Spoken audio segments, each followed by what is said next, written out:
क्या हाल चाल है। उम्मीद करता हूं सभी के हाल चाल बहुत बहुत बहुत ही लाजवाब और बहुत ही बेमिसाल होंगे। दोस्तों, आज के इस लेक्चर में, आज की इस वीडियो में हम एक बहुत ही प्यारा सा टॉपिक, बहुत ही इंपॉर्टेंट सा टॉपिक पढ़ने वाले हैं और इस टॉपिक में से आपको हर बार पेपर में क्वेश्चन मिलेगा ही मिलेगा। तो दोस्तों, आज हम लोग शुरुआत करने वाले हैं अपने स्ट्रेटेजिक कॉस्ट मैनेजमेंट के अंदर। सर, बहुत ही प्यारा सा टॉपिक जिसका नाम है दोस्तों असाइनमेंट प्रॉब्लम। अब सर, असाइनमेंट प्रॉब्लम आपने पहले कभी पढ़ा है? अगर मैं आपसे पूछूं तो आप कहेंगे सर पढ़ा है। नहीं याद है तो मैं याद दिला देता हूं। दोस्तों, ये असाइनमेंट प्रॉब्लम आपके सीएमए इंटर ग्रुप 2 में जो पेपर नंबर 9 था, सीएमए इंटर ग्रुप 2 में जो आपका पेपर नंबर 9 है, माने ऑपरेशन मैनेजमेंट, स्ट्रेटेजिक मैनेजमेंट, इसमें ओएम के अंदर आपने ये पर्टिकुलर टॉपिक असाइनमेंट पढ़ा था। याद होगा, अगर आपको नहीं याद है तो भी कोई टेंशन नहीं। मैं फिलहाल ये मान के चलूंगा दोस्तों कि आपको असाइनमेंट में कुछ भी नहीं आता, ठीक है ना। मैं उसी हिसाब से पढ़ाऊंगा, बिल्कुल जीरो से पढ़ाऊंगा, एक एक चीज का मतलब बताऊंगा। और अगर आप इसके फिनोमिना को, इसके कॉन्सेप्ट को समझ जाएंगे तो यकीन मानिए दोस्तों, इसके सारे क्वेश्चन आपके लिए बच्चों वाले क्वेश्चन हैं और आपको हर क्वेश्चन में एक ही काम करना होगा। तो आइए दोस्तों, शुरुआत करते हैं अपना बड़ा प्यारा सा टॉपिक जिसका नाम है दोस्तों असाइनमेंट प्रॉब्लम। अब असाइनमेंट प्रॉब्लम का मतलब क्या होता है, सबसे पहले बात करेंगे कि भाई ये असाइनमेंट क्या होता है। सर, असाइनमेंट का मतलब क्या होता है? भाई, असाइनमेंट का मतलब बेसिकली किसी जॉब से होता है। किससे होता है? कोई स्पेसिफिक जॉब। जैसे याद हो आपको, बचपन में जब आप छोटे थे, छोटे का मतलब, सर बचपन में तो हर कोई छोटा ही होता है। छोटे का मतलब वो वाले छोटेपन की बात नहीं कर रहा हूं जब कोई भी ओले ओले ओले करके चला जाता था। मैं तब की बात कर रहा हूं जब आप क्लास 8th में थे, 9th में थे, 10th में थे, तो आपको स्कूल की तरफ से, जब आप स्कूल टाइम में थे तो आपको स्कूल की तरफ से क्या मिलता था? असाइनमेंट मिलता था करने के लिए। घर से गर्मियों की छुट्टी में आपको असाइनमेंट मिलते थे और वो असाइनमेंट करके आपको स्कूल में सबमिट करने होते थे।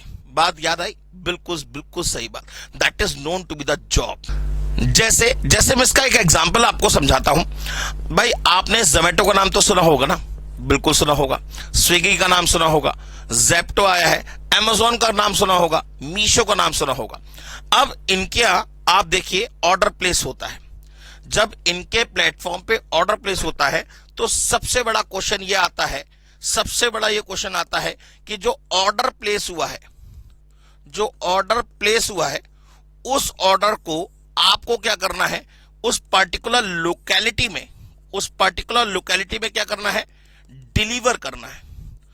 उस पर्टिकुलर लोकेलिटी में क्या करना है? डिलीवर करना है। डिलीवर कौन करेगा? Delivery boy. लेकिन क्या हर डिलीवरी बॉय को हर लोकेलिटी दे दी जाएगी? नहीं।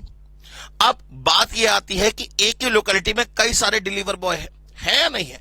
भाई, बहुत सारे डिलीवर बॉय होते हैं। मान लीजिए deliver boy number 1, delivery boy number 1, delivery boy number 2, delivery boy number 3, delivery boy number 4। 4 delivery boy हैं और इसके पास जो डिलीवरी करने के लिए, माने जो ऑर्डर प्लेस हुआ, स्विगी के पास जो ऑर्डर प्लेस हुआ, अमेजोन के पास जो ऑर्डर प्लेस हुआ, जोमेटो के पास जो ऑर्डर प्लेस हुआ, मान लीजिए 4 असाइनमेंट उसके पास ऑर्डर प्लेस हुए।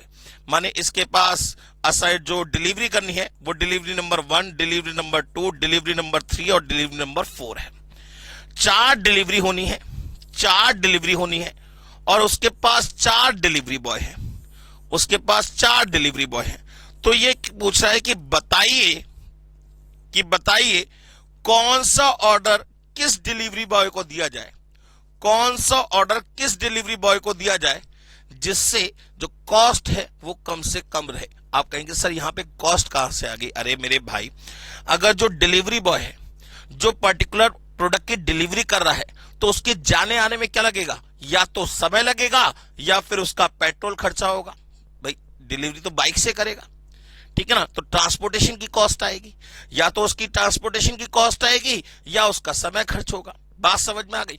तो कौन सी डिलीवरी किस डिलीवरी बॉय को करनी चाहिए जिससे जो कॉस्ट है वो कम से कम हो, जो आपका टाइम खर्च हो वो कम से कम हो। ये क्वेश्चन का आंसर कौन देता है? ये देगा जोमैटो। ये जोमैटो की जिम्मेदारी है, ये जोमैटो की जिम्मेदारी है, जेप्टो की जिम्मेदारी है, अमेजोन की जिम्मेदारी है कि वो पर्टिकुलर डिलीवरी बॉय को बताए कि ये वाला ऑर्डर तुम्हें प्लेस करना है। क्यों? क्योंकि उससे कॉस्ट कम से कम आएगी। ये डिलीवरी बॉय नहीं समझ पाएगा, ये तो ऊपर बैठा हुआ मैनेजमेंट समझेगा कि भाई किस पर्सन को कौन सी डिलीवरी देनी चाहिए जिससे कॉस्ट कम से कम खर्च हो, समय कम से कम खर्च हो। भाई लोकेलिटी उसकी ऐसी हो, आपस में जो है रीच जल्दी से जल्दी हो, ताकि कस्टमर के पास जो डिलीवरी है वो टाइम पे पहुंच सके। जब कस्टमर के पास डिलीवरी टाइम पे पहुंचेगी तो कस्टमर सेटिस्फाई हो पाएगा। बात समझ में आ गई। तो यही हमारी असाइनमेंट प्रॉब्लम है। Assignment problem basically it is a partial part of transportation. ये ट्रांसपोर्टेशन का ही पार्ट होता है। हालांकि ट्रांसपोर्टेशन अलग है, असाइनमेंट प्रॉब्लम अलग है। ट्रांसपोर्टेशन के अंदर आपके पास कई सारे सप्लायर होते हैं, कई सारे कंज्यूमर होते हैं। कौन सा सप्लायर किस कंज्यूमर को कितना माल सप्लाई करेगा जिससे उसे इकोनॉमिकली क्या हो, बेनिफिट हो सके, that is known to be the transportation problem. लेकिन असाइनमेंट प्रॉब्लम में क्या होता है, आपके पास कई सारे क्या होते हैं, वर्कर्स होते हैं, कई सारे आपके पास असाइनमेंट होते हैं। तो कौन सा असाइनमेंट किस वर्कर को दिया जाए जिससे आपकी कॉस्ट कम से कम हो सके, जिससे आपका टाइम कम से कम खर्च हो सके। तो इस प्रॉब्लम को अगर आपको सॉल्व करना है तो आप बेसिकली किस में आते हैं, असाइनमेंट प्रॉब्लम में आते हैं। अब इस क्वेश्चन का आंसर देना, आप सोच रहे सर इसमें क्या है, इसमें तो कुछ भी कर सकते हैं। ऐसा नहीं होता। कॉस्ट कम से कम चाहिए, टाइम कम से कम खर्च होना चाहिए। माने असाइनमेंट प्रॉब्लम का काम बेसिकली हमेशा मिनिमाइजेशन करना होता है। मिनिमाइजेशन ऑफ कॉस्ट और टाइम, ठीक है ना। असाइनमेंट प्रॉब्लम के थ्रू हम ये चाहते हैं जो हमारी कॉस्ट है वो कम से कम लगे, या जो हमारा टाइम है वो कम से कम खर्च हो। अब इस कंडीशन में जैसे मान लीजिए डिलीवरी बॉय नंबर 1, ये अगर फर्स्ट डिलीवरी को पूरा करेगा तो इसका 10 रुपए का खर्चा आएगा, यहां 8 रुपए का खर्चा आएगा, यहां 20 रुपए का खर्चा आएगा, और यहां मान लीजिए 15 रुपए का खर्चा आएगा। ऐसी डिलीवरी बॉय नंबर 2 अगर डिलीवरी 1 को करता है तो यहां 18 रुपए का खर्चा आएगा, यहां 22 रुपए का खर्चा आएगा, यहां 7 रुपए का खर्चा आएगा, यहां 8 रुपए का खर्चा आएगा। डिलीवरी बॉय नंबर 3 अगर डिलीवरी 1 को करेगा तो यहां 12 रुपए का खर्चा आएगा, यहां 7 रुपए का खर्चा आएगा, यहां 6 रुपए का खर्चा आएगा, यहां 2 रुपए का खर्चा आएगा, यहां 12 रुपए का खर्चा आएगा, यहां 8 रुपए का खर्चा आएगा, यहां 3 रुपए का खर्चा आएगा, और यहां 7 रुपए का खर्चा आएगा। ये खर्चे दे रखे हैं आपको। अब आपसे पूछा जाए बताओ कौन से डिलीवरी बॉय को कौन सी डिलीवरी करनी चाहिए जिससे कॉस्ट कम से कम बैठे, तो आप कंफ्यूज हो जाएंगे। तो एक हमारे हंगेरियन, ठीक है ना, एक हंगेरियन मेथड है। हंगेरियन एक साइंटिस्ट थे, वो मैथमेटिशियन थे। उन्होंने एक मेथड इंट्रोड्यूस कराया जिसे नाम दिया गया हंगेरियन मेथड। क्या नाम दिया गया? Hungarian method. तो माने हंगेरियन मेथड का यूज करके किसी भी असाइनमेंट प्रॉब्लम को सॉल्व किया जा सकता है। हंगेरियन मेथड का यूज करके किसी भी असाइनमेंट प्रॉब्लम को सॉल्व किया जा सकता है। आप कहेंगे साहब आप ये मेथड है, आपको कुछ याद करने की जरूरत नहीं पड़ेगी, इस बात की मुझसे गारंटी आप 100% लिखवा सकते हैं। मैं आपको हर चीज का, हंगेरियन ने क्या क्या सोचा, कैसे सोचा, मैं सारी चीजों का आपका आंसर दूंगा। आपको एक भी स्टेप याद करने की जरूरत नहीं पड़ेगी। बस अब एक चीज याद रखिएगा, असाइनमेंट प्रॉब्लम का काम हमेशा कॉस्ट को मिनिमाइज करना या फिर टाइम को मिनिमाइज करने का होता है। बात समझ में आ गई? अगर असाइनमेंट प्रॉब्लम में मैक्सिमाइजेशन का क्वेश्चन आएगा तो हम बाद में बात करेंगे। अभी तो हम ये बात मान के चलेंगे कि असाइनमेंट प्रॉब्लम में जो भी क्वेश्चन पूछा जाएगा वो हमेशा कॉस्ट को मिनिमाइज करने का या टाइम को मिनिमाइज करने का पूछा जाएगा। अगर वो प्रॉफिट को मैक्सिमाइज करने के लिए कहेगा तो हम उसके बारे में बाद में बात करेंगे, ठीक है ना। असाइनमेंट प्रॉब्लम में हमेशा आपके पास क्या होंगे, n नंबर ऑफ वर्क्स होंगे, n नंबर ऑफ वर्क होंगे, और आपके पास एनी नंबर ऑफ क्या होना चाहिए, वर्कर्स होने चाहिए। एनी नंबर ऑफ क्या होने चाहिए, वर्कर्स होने चाहिए। माने यहां हमेशा आपका जो नंबर ऑफ वर्क है एंड नंबर ऑफ वर्कर्स है वो हमेशा इक्वल होने चाहिए। तभी आप असाइनमेंट प्रॉब्लम को आगे बढ़ा सकते हो, अदरवाइज असाइनमेंट प्रॉब्लम को आगे नहीं बढ़ाया जा सकता। मतलब ये कंडीशन है कि जितने आपके पास असाइनमेंट है उतने ही आपके पास वर्कर्स भी होने चाहिए, या जितने आपके पास वर्कर्स है उतने ही नंबर ऑफ असाइनमेंट होने चाहिए, तभी आप क्वेश्चन को आगे बढ़ा सकते हो, अदरवाइज क्वेश्चन को आप आगे नहीं बढ़ा सकते। बात समझ में आ गई? चलिए, अब हंगेरियन मेथड क्या होता है, कैसे सॉल्व किया जाता है, उसके बारे में आपको कोई जज करने की जरूरत ही नहीं है। अब हम सीधे सीधे क्वेश्चन लेके चलते हैं तो आपको अच्छी तरह समझ में आएगा। मान लीजिए क्वेश्चन दे रखा है, आपको सामने एक क्वेश्चन है, मैंने क्वेश्चन का एक फॉर्मेट लिख लिया है ताकि आपको क्वेश्चन लिखने में ज्यादा टाइम ना खराब करना पड़े। क्वेश्चन को ध्यान से समझते हैं। क्वेश्चन क्या कह रहा है सर? क्वेश्चन कह रहा है कि sir if there are 4 mechanic, अगर आपके पास 4 मैकेनिक है एंड हैव 4 रिपेयर वर्क, और आपके पास 4 रिपेयर वर्क है, ठीक है ना, and the cost to repair respective job by respective worker is given as follows. माने ये टेबल मैंने अधूरी रखी है। माने कोई वर्कर जो मैकेनिक है अगर किसी रिपेयर को करेगा तो उसके लिए कितनी कॉस्ट आएगी, ये नीचे टेबल में मैं अभी आपको शो करके दिखा देता हूं, ठीक है ना। अब मान लेते हैं, यहां पे तो लिख लेते हैं repair work number 1, repair number 1, repair number 2, repair number 3 और रिपेयर नंबर 4, और यहां लिख लिया mechanic number 1, mechanic number 2, mechanic number 3 और मैकेनिक नंबर 4।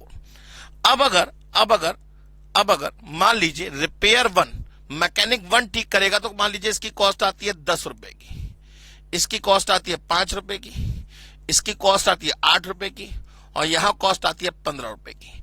माने रिपेयर 1 अगर मैकेनिक 1 करेगा तो उसे 10 रुपए का रिपेयर वर्क देना पड़ेगा आपको। रिपेयर 1 वाला काम अगर मैकेनिक 2 करेगा तो उसे 5 रुपए देने पड़ेंगे। रिपेयर 1 वाला काम अगर मैकेनिक 3 करेगा तो उसे 8 रुपए देने पड़ेंगे, और रिपेयर 1 वाला काम अगर मैकेनिक 4 करेगा तो उसे 15 रुपए देने पड़ेंगे। माने ये क्या हो गया, रिपेयर की कॉस्ट हो गई मैकेनिक वाइज। बात समझ में आ गई?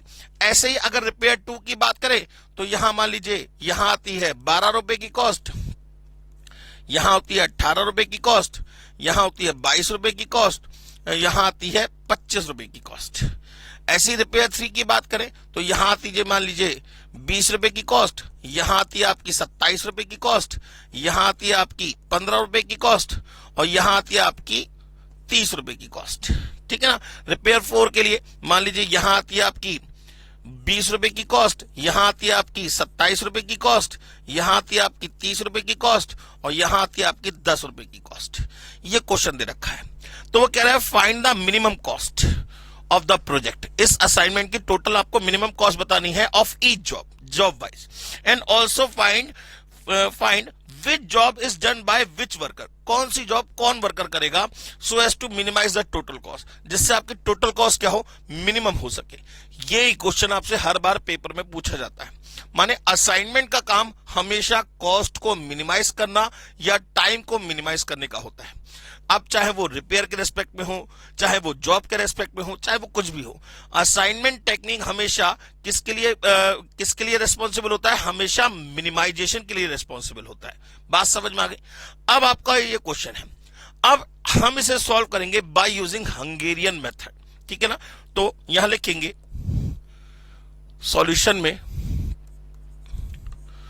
By using Hungarian method we will solve the given assignment problem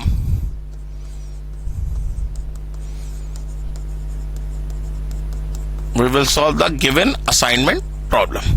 तो अब हम क्या करेंगे, अब हंगेरियन बाबू ने क्या सोचा, हंगेरियन ने कहा एक बार बताओ भाई, सबसे पहले तो ये चेक किया जाएगा ना कि कौन सी जॉब के लिए कौन सी प्रेफरेंस बैठेगी और कौन सा पर्सन किस जॉब को करना चाहेगा। भाई दोनों तरीके से देखेंगे ना, भाई कौन सी जॉब के लिए हमारा सबसे सस्ता कहां पड़ रहा है, पहले तो ये देखेंगे, और फिर हम पर्सन वाइज भी देखेंगे कि भाई किसी पर्सन को कहां कम से कम कॉस्ट मिल सकती है, उसके रेस्पेक्ट में भी देखेंगे। मतलब ये क्या कहता है कि सबसे पहला काम आप हॉरिजॉन्टली, चाहे वो आपको रिपेयर वर्क दे रखा हो, चाहे आपको असाइनमेंट दे रखा हो, चाहे आपको वो पर्सन दे रखा हो, सबसे पहले आप हॉरिजॉन्टली देखिए कि किसकी कौन सी प्रेफरेंस बनेगी, किसकी कौन सी प्रेफरेंस बनेगी? सब प्रेफरेंस करने के लिए एक काम करिए, जो रो में मिनिमम वैल्यू है, जो पहली रो में या दूसरी रो में या तीसरी रो में या चौथी रो में, माने पहली रो में जो मिनिमम वैल्यू है वो हर एक एलिमेंट में से माइनस कर दीजिए। जब आप माइनस करेंगे तो कहीं ना कहीं जीरो आएगा। जो जीरो आएगा दोस्तों वो आपके लिए एक प्रेफरेंस का काम करेगी। जो जीरो आएगा वो आपके लिए एक प्रेफरेंस का काम करेगी। माने यहां पे सबसे पहले हम step number 1, first we subtract the minimum value, first we subtract the minimum value of each row to its respective element,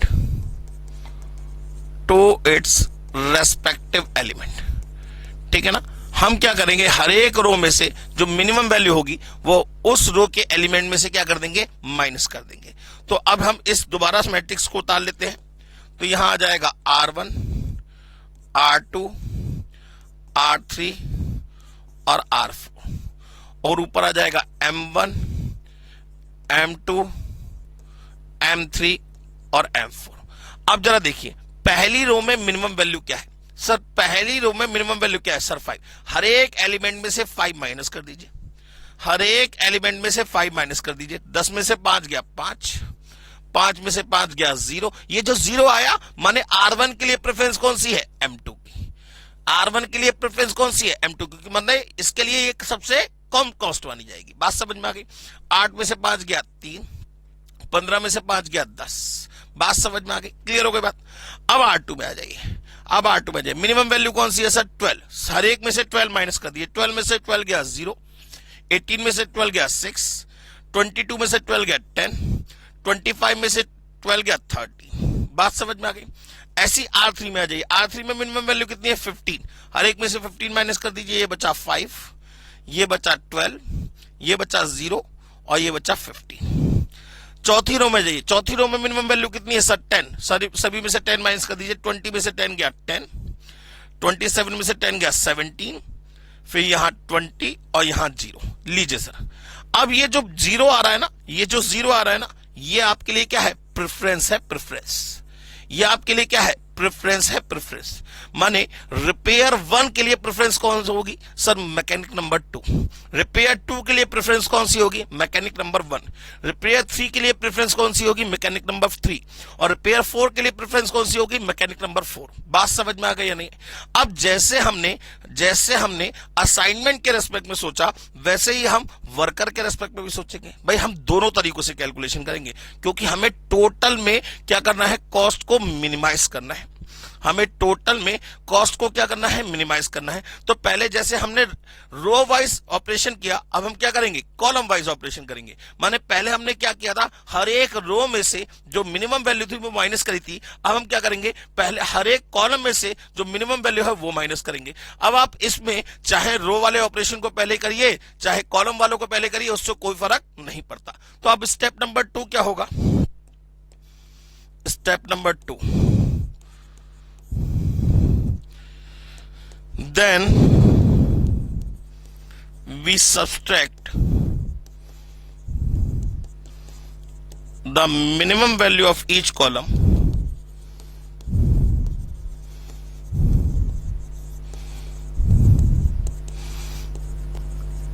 to its respective element। ठीक है ना? अब उसके रेस्पेक्टिव एलिमेंट में से क्या करेंगे? कॉलम में से मिनिमम वैल्यू माइनस करेंगे। आइए उतार लेते हैं। ये हो गया R1, ये हो गया R2, ये हो गया R3 और ये हो गया R4। ये हो गया M1, ये हो गया M2, ये हो गया M3 और ये हो गया M4। हाँ जी, पहले कॉलम में मिनिमम वैल्यू कितनी? 0। सभी में से 0 माइनस करेंगे, सेम रहेगा। सभी में से 0 माइनस करेंगे, सेम रहेगा। 5, 0, 5, 10। दूसरी रो में, दूसरे कॉलम में मिनिमम वैल्यू कितनी? 0 माइनस करेंगे, सेम रहेगा। 0, 6, 12 और 17। चौथे कॉलम में भी मिनिमम वैल्यू 0 है, तो 3, 10, 0 और 20। चौथे कॉलम में भी मिनिमम वैल्यू 0 है, तो 10, 13, 15 और 0। अब जरा ध्यान दीजिए, ये 0 क्या है, ये 0 क्या है, दीज आर द प्रेफरेंसेस। ये 0 क्या है, दीज आर द प्रेफरेंसेस, इसको याद रखिएगा। बस अब काम खत्म हो गया। अब हमें चेक करना है किसके लिए कौन सी प्रेफरेंस है। भाई हमें प्रेफरेंसेस तो दिख रही हैं, तो किसको कौन सी अलॉटमेंट की जाए इसकी बात करनी है। लेकिन उससे पहले हम क्या करेंगे, अब ये अलॉटमेंट हमारे लिए सफिशिएंट है या नहीं है, इसके लिए हमें चेकिंग करनी पड़ेगी। तो हंगेरियन मेथड ये कहता है कि अब आप लाइंस खींचिए, चाहे हॉरिजॉन्टली चाहे वर्टिकली, चाहे हॉरिजॉन्टली चाहे वर्टिकली, लेकिन ये सारे जो प्रेफरेंसेस है ना, ये खत्म होनी चाहिए। और कितनी लाइंस आनी चाहिए, 4 लाइंस आनी चाहिए। लाइन का मतलब हमेशा ये होता है कि एक जॉब एक पर्सन को दी जा सकती है। तो अब आपके पास कितने पर्सन है, 4 पर्सन है। कितनी जॉब से, 4 जॉब से, माने कुल मिला के लाइंस भी कितनी आनी चाहिए, 4 आनी चाहिए। मतलब अब हम यहां पे लाइंस ऐसी ड्रॉ करेंगे जिससे maximum number of zeros cover हो सके, ठीक है ना। Step number 3, then we draw the lines, यहां लिख लीजिए either horizontally और vertical, दोनों में से कुछ भी। then we draw the lines which covers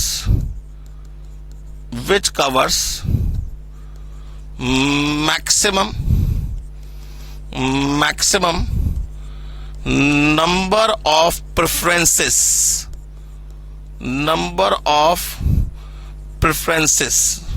माने यहां पे किसकी बात हो रही है, 0 की।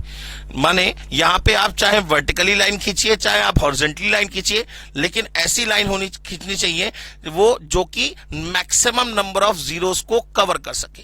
अब जरा यहां पे इस टेबल को दोबारा से उतार लीजिए यहां पे, तो ये हो जाएगा R1, R2, R3, एक सेकंड रुकिएगा,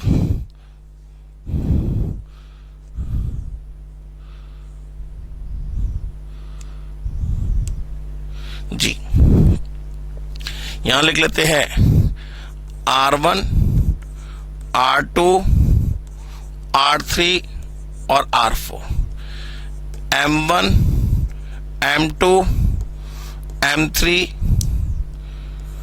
और M4, ठीक है। अब इन्हीं वैल्यूज को दोबारा से उतार लीजिए, 5 0 5 0 5 10, 5 0 5 और 10, 0 6 12 7, 0 6 12 और 7, 17 है, सॉरी 17, हाँ जी, 3 10 0 20, 3 10 0 और 20, 10 13 15 0, 10 13 15 और 0। ये 0 प्रेफरेंसेस है, ये याद रखिएगा, ये 0 प्रेफरेंसेस है, ये याद रखिएगा, क्योंकि सारा खेल इन्हीं का ही है। अब आपको ऐसी लाइंस खींचनी है जो एक बार में मैक्सिमम नंबर ऑफ जीरोस को कवर कर सके। जरा लाइन खींचना शुरू करते हैं। सर अगर देखें तो ऐसे एक 0 कवर होगा, ऐसे एक 0 कवर होगा, ऐसे एक 0 कवर होगा, ऐसे भी एक ही 0 कवर होगा, ये हो गई हॉरिजॉन्टली। अब वर्टिकली चेक करेंगे, ऐसे एक 0 कवर होगा, ऐसे भी एक ही 0 कवर होगा, ऐसे भी एक 0 कवर होगा और ऐसे भी एक ही 0 कवर होगा। माने चाहे आप वर्टिकली खींचिए चाहे आप हॉरिजॉन्टली खींचिए, एक बार में एक ही 0 कवर हो सकता है। तो चलिए, ये पहली लाइन हो गई, ये दूसरी लाइन हो गई, ये तीसरी हो गई, ये चौथी हो गई। तो कितनी लाइन निकल के आई सर, 4। और आने भी कितनी चाहिए थी, 4। मैंने आपको बताया ये जो लाइंस खींच रहे हैं ये किसके लिए है, ये प्रेफरेंसेस के लिए है। कि कहीं ऐसा तो नहीं कि एक वर्कर के लिए 2 प्रेफरेंसेस आ रही हैं या फिर एक वर्क के लिए 2 प्रेफरेंसेस आ रही हैं। नहीं सर, 4 लाइंस है माने 4 प्रेफरेंसेस है, 4 वर्कर्स है। बात समझ में आ गई। तो यहां लिखेंगे here number of lines which covers maximum number of zeros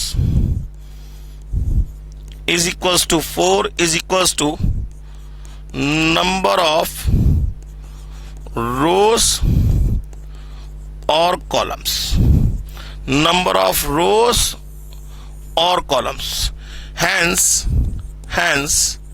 no improvement should required. अब आप कहेंगे सर ये इंप्रूवमेंट अभी बात करेंगे, अभी तो सिंपल क्वेश्चन कर रहे हैं. नो इंप्रूवमेंट शुड रिक्वायर्ड, कोई इंप्रूवमेंट की रिक्वायरमेंट नहीं है.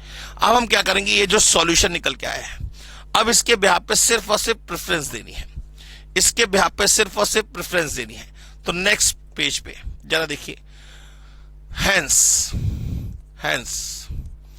जो हमारी पुरानी असाइनमेंट प्रॉब्लम थी हम इसको दोबारा से उतार लेंगे. माने यहां आ जाएगा R1, R2, R3 और R4. यहां आ जाएगा M1, M2, M3 और M4 और इन्हीं वैल्यूज को दोबारा उतार लीजिए. 5, 0, 3, 10, 5, 0, 3 और 10, 0, 6, 10, 13, 0, 6, 10 और 13, 5, 12, 0, 15, 5, 12, 0, 15 और 10, 17, 20, 0, 10, 17, 20 एंड 0. प्रेफरेंसेस कौन कौन सी है, ये है, ये प्रेफरेंसेस है, ये प्रेफरेंसेस है. अब जरा देखिए ध्यान से, अगर मैं बात करूं तो R1 के लिए कौन सी प्रेफरेंस है, R1 के लिए एक ही प्रेफरेंस है M2. माने अगर हम बात करें तो R1 कौन सा काम करेगा, R1 काम करेगा M2 को, या सॉरी R1 वर्क किसे मिलेगा, M2 को मिलेगा. ठीक है ना. R2 के लिए एक ही प्रेफरेंस है, कौन सी भाई, R1 के लिए प्रेफरेंस M2 हो गई. अब R2 के लिए एक ही प्रेफरेंस है, कौन सी, M1. तो R2 के लिए एक ही प्रेफरेंस है, कौन सी, M1. R3 के लिए एक ही प्रेफरेंस है, कौन सी, M3. तो R3 के लिए एक ही प्रेफरेंस है, कौन सी, M3. R4 के लिए एक ही प्रेफरेंस है, कौन सी, M4. R4 के लिए एक ही प्रेफरेंस है, कौन सी, M4. अब जरा देखिए, R1 अगर M2 वर्क को पूरा कर रहा था, R1 वर्क अगर M2 को दिया जा रहा था तो कितनी कॉस्ट आ रही थी, 5 रुपए की कॉस्ट आ रही थी.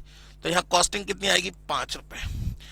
R2 वर्क अगर M1 को दिया जा रहा था तो कितनी कॉस्ट आ रही थी सर, 12 रुपए की कॉस्ट आ रही. तो यहां आ गया रुपए 12. R3 वर्क अगर M3 को दिया जा रहा था कितनी कॉस्ट आ रही थी सर, 15 रुपए की कॉस्ट आ रही थी. यहां आ गया 15 रुपए. और R4 वर्क अगर M4 को दिया जा रहा था तो कितनी कॉस्ट आ रही थी सर, 10 रुपए. तो यहां 10 रुपए की कॉस्ट आ गई.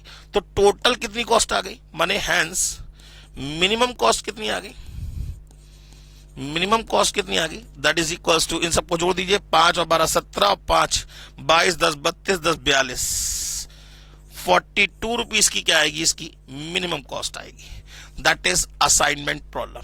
और कौन सा वर्क किस मैकेनिक को दिया जाएगा ये भी हमें पता लग गया. माने हमने सारे क्वेश्चन का आंसर एक ही बार में दे दिया. बस आपको हर बार एक ही काम करना है, आपको हर बार एक ही काम करना है. बस एक चीज याद रखिएगा, असाइनमेंट प्रॉब्लम की शुरुआत तभी हो सकती है जब number of workers and number of assignment equal दे रखे हो. माने बैलेंस प्रॉब्लम होनी चाहिए. अगर आपके पास 5 असाइनमेंट है तो आपके पास उसको करने वाले भी 5 पर्सन होने चाहिए. अगर आपके पास 5 पर्सन है तो उसको करने के लिए आपके पास 5 जॉब होनी जरूरी है. माने असाइनमेंट प्रॉब्लम की शुरुआत आप तभी कर सकते हैं जब number of jobs and number of workers दोनों क्या हो, इक्वल हो. अदरवाइज क्वेश्चन को आप शुरुआत नहीं कर सकते. अगर ऐसा हो कहीं कि जहां number of jobs and number of workers equal ना हो तो उस कंडीशन में जिस चीज में कमी हो आप उसकी डमी बना लीजिएगा. बात समझ में आ गई. आइए अब हम सीधे सीधे अपने स्टडी मैट का एक क्वेश्चन लेके चलते हैं और जिससे आपको आगे के सारे क्वेश्चन समझ में आना शुरू हो जाएंगे. आइए शुरुआत करते हैं क्वेश्चन. तो आइए दोस्तों, अब हम बात करते हैं अपने इलस्ट्रेशन नंबर 2 की, जो आपके स्टडी मैट का क्वेश्चन है. क्वेश्चन को बहुत ध्यान से समझेंगे, बहुत ध्यान से देखेंगे. क्वेश्चन कह रहा है कि sir an equipment under breakdown has 5 repair job. भाई 5 रिपेयर जॉब है to make it operative again. ठीक है. The maintenance manager of the organisation has assigned 5 mechanics of his department to do the job. माने job को करने के लिए 5 mechanic appoint किए गए, 5 रिपेयर काम है आपके पास। फिर वही वाली बात, किस रिपेयर काम को किस मैकेनिक को दिया जाए जिससे आपकी कॉस्ट कम से कम लगे या आपका टाइम कम से कम लगे। इस बात का अगर आपको आंसर चाहिए तो आपको असाइनमेंट प्रॉब्लम टेक्निक माने हंगेरियन मेथड का यूज करके आप इसका आंसर बता सकते हैं। वो कह रहा है द एस्टिमेटेड टाइम। देखिए अब यहां पे आपको कॉस्ट ना देखिए क्या रखा है, टाइम दे रखा है, किसमें, इन आवर्स में। For each of the mechanics to carry out the job are given in the following. अब देखिए दीज आर द मैकेनिस्ट, ठीक है ना, ये है मैकेनिस्ट। कौन कौन है, फर्स्ट, सेकेंड, थर्ड, फोर्थ और फिफ्थ। और आपके पास 5 रिपेयर जॉब है, ए बी सी डी और ई। ये जो दे रखे हैं numbers, these are the numbers in respect of time. माने अगर मैकेनिक 1 जॉब ए को करेगा तो उसे 7 घंटे का टाइम लगेगा। मैकेनिक 1 अगर जॉब बी को करेगा तो उसे 5 घंटे का टाइम लगेगा। मैकेनिक 1 अगर जॉब सी को करेगा तो उसे 9 घंटे का टाइम लगेगा। मैकेनिक 1 अगर जॉब डी को करेगा तो उसे 8 घंटे का टाइम लगेगा।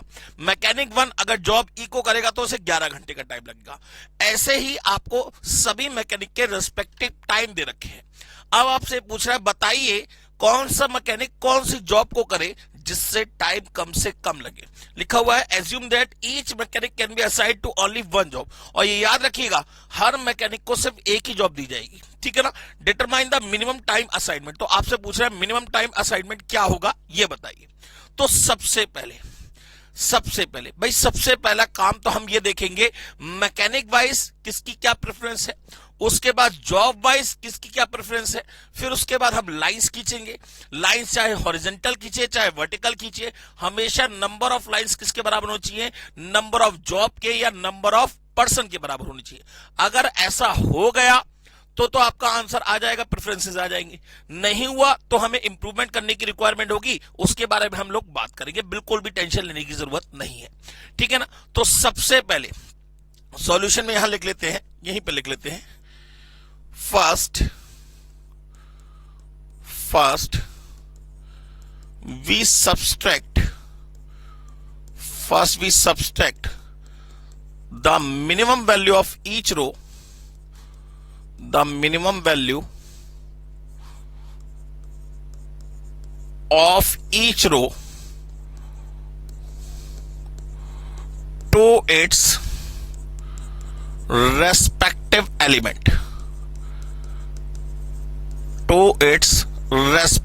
element, माने हम हर रो में से जो मिनिमम वैल्यू होगी वो माइनस करेंगे, ठीक है ना। तो चलिए अब हमारे पास मैकेनिक है first, second, third, fourth, fifth. तो यहां मैकेनिक लिख के फर्स्ट, सेकंड, थर्ड, फोर्थ और फिफ्थ। और यहां ये जॉब है तो रिपेयर जॉब ए, यहां लिख लेते हैं रिपेयर्स जॉब। यहां हो गया ए बी सी डी और ई, ये हो गई जॉब्स, ये हो गए मैकेनिक, ठीक है ना। अच्छा अब इनके आर्टिकल को हमें वो इनके टाइम को लिखना है, लेकिन हमने लिख दिया है। अब हम क्या करेंगे, रो में से हर एक मिनिमम वैल्यू को क्या करेंगे, माइनस करेंगे। अब पहली रो में मिनिमम वैल्यू कौन सी है सर, पहली रो में मिनिमम वैल्यू है 5, तो सभी एलिमेंट में से 5 माइनस कर दीजिए, सभी एलिमेंट में से 5 माइनस कर दीजिए। 7 में से 5 गया बचा 2, 5 में से 5 गया 0, तो ये जो 0 निकल के आया इसका मतलब फर्स्ट मैकेनिक के लिए प्रेफरेंस कौन सी होगी, जॉब बी की होगी। अच्छा 9 में से 5 गया बचेगा 4, 8 में से 5 गया 3 और 11 में से 5 गया 6, ठीक है ना। ये पहले मैकेनिक के रेस्पेक्ट में हमने प्रेफरेंस ढूंढ ली। अब सेकंड मैकेनिक के रेस्पेक्ट में देखना है तो सेकंड रो में मिनिमम वैल्यू कौन सी है सर, 7, सभी एलिमेंट में से 7 माइनस कर दीजिए। 9 में से 7 गया 2, 12 में से 7 गया 5, 7 में से 7 गया 0, 11 में से 7 गया 4 और 10 में से 7 गया 3, ठीक है ना। बात समझ में आ गई। अब थर्ड में आ जाइए, थर्ड में मिनिमम वैल्यू कौन सी है सर, 4, सभी में से 4 माइनस कर दीजिए। 8 में से 4 गया 4, 5 में से 4 गया 1, 4 में से 4 गया 0। जरा देखिए मैकेनिक सेकंड के लिए कौन सी प्रेफरेंस थी, जॉब सी, और थर्ड के लिए भी कौन सी आ रही है, जॉब सी। तो यहां पे टाई होने के चांसेस हो रहे हैं, यहां पे टाई होने के चांसेस हो रहे हैं। अच्छा 6 में से 4 गया 2, और 9 में से 4 गया सर 5। अब आ जाइए फोर्थ रो में। फोर्थ रो में मिनिमम वैल्यू कौन सी है सर 3। 7 में से 3 गया 4, 3 में से 3 गया 0, 6 में से 3 गया 3, 9 में से 3 गया 6, 5 में से 3 गया 2। फिफ्थ जॉब में आ जाइए, मिनिमम वैल्यू कौन सी है सर 4। 4 में से 4 गया 0, 6 में से 4 गया 2, 7 में से 4 गया 3, 5 में से 4 गया 1 और 11 में से 4 गया 7। तो यहां देखिए ये क्या है, प्रेफरेंसेस है। ये क्या है, प्रेफरेंसेस है। ये तो हमने कर लिया मैकेनिक के रिस्पेक्ट में। अब हम करेंगे रिपेयर जॉब के रिस्पेक्ट में। तो अब हम क्या करेंगे, रिपेयर जॉब में जो मिनिमम वैल्यू होगी, माने कॉलम वाइज जो मिनिमम वैल्यू होगी वो हर एक कॉलम में से क्या कर देंगे, माइनस कर देंगे। तो यहां पे स्टेप नंबर 2, इसको थोड़ा छोटा कर लेते हैं, यहीं पे कर लेते हैं या अगले पेज पे कर लेते हैं। स्टेप नंबर 2,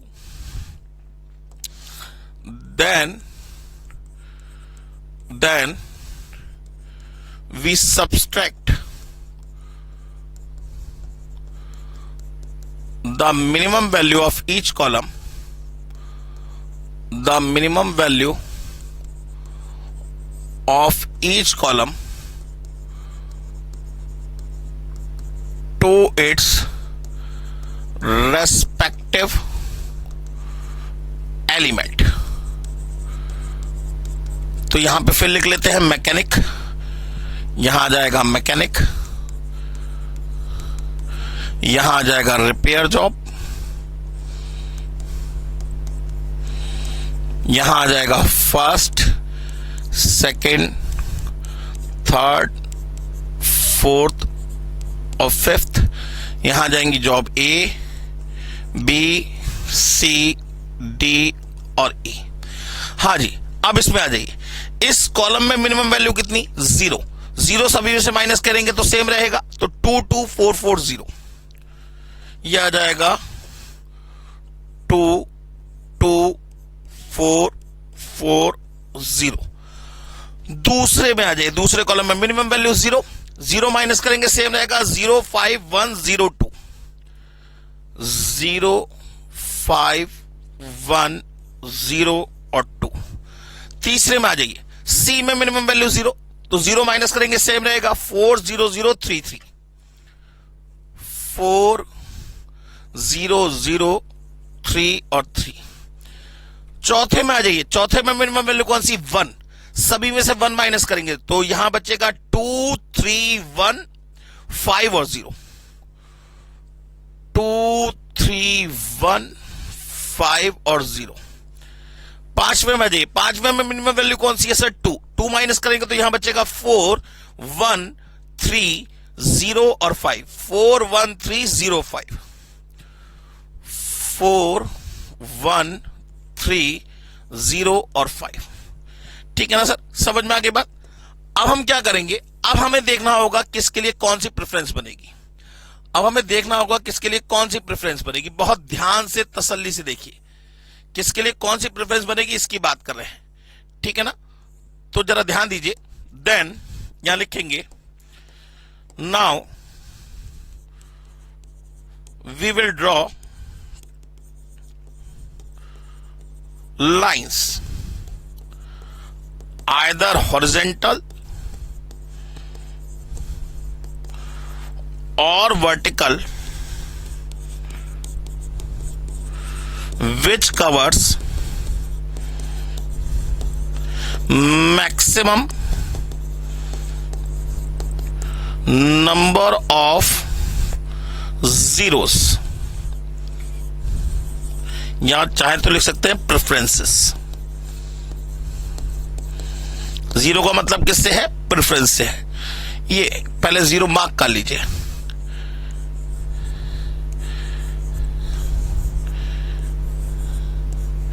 लीजिए सर, ये मार्क कर दी। अब हमें लाइंस खींचनी है, ऐसी लाइंस खींचनी है जो मैक्सिमम नंबर ऑफ जीरोस को कवर कर सके।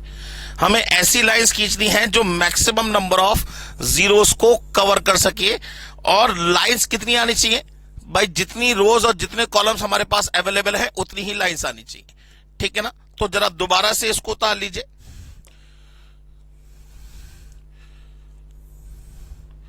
तो ये हो जाएगा मैकेनिक,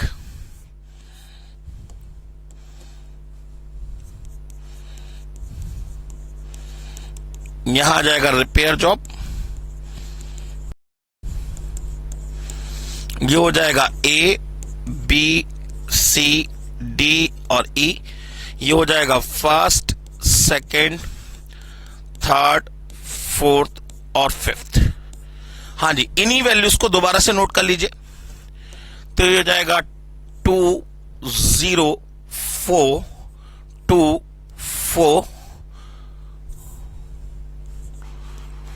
जी, ये हो जाएगा 25031 25031 41013 410 और 3 40350 40350 और 0 02305 02305 और यहां प्रेफरेंसेस को मार्क डाउन कर दीजिए ताकि आपको दिखते रहे प्रेफरेंसेस कौन कौन सी है, जीरो कौन कौन से है। अब आपको ऐसी लाइंस खींचनी है, चाहे हॉरिजॉन्टल चाहे वर्टिकल, जो मैक्सिमम नंबर ऑफ जीरोस को कवर कर सके। सबसे पहले चेक कर लीजिए आपको लाइंस कैसे मिलेंगी। पहले हॉरिजॉन्टली चेक करिए। अगर आप ऐसे लाइन खींचेंगे तो एक ही जीरो कवर होगा, यहां पे भी एक जीरो कवर होगा, यहां पे भी एक जीरो कवर होगा, लेकिन इसमें 2 जीरो कवर होंगे और लास्ट वाली लाइन में भी एक ही जीरो कवर होगा। माने अभी तक अगर हम हॉरिजॉन्टली लाइन खींच रहे हैं तो मैक्सिमम नंबर ऑफ जीरोस कितने कवर हो रहे हैं, 2।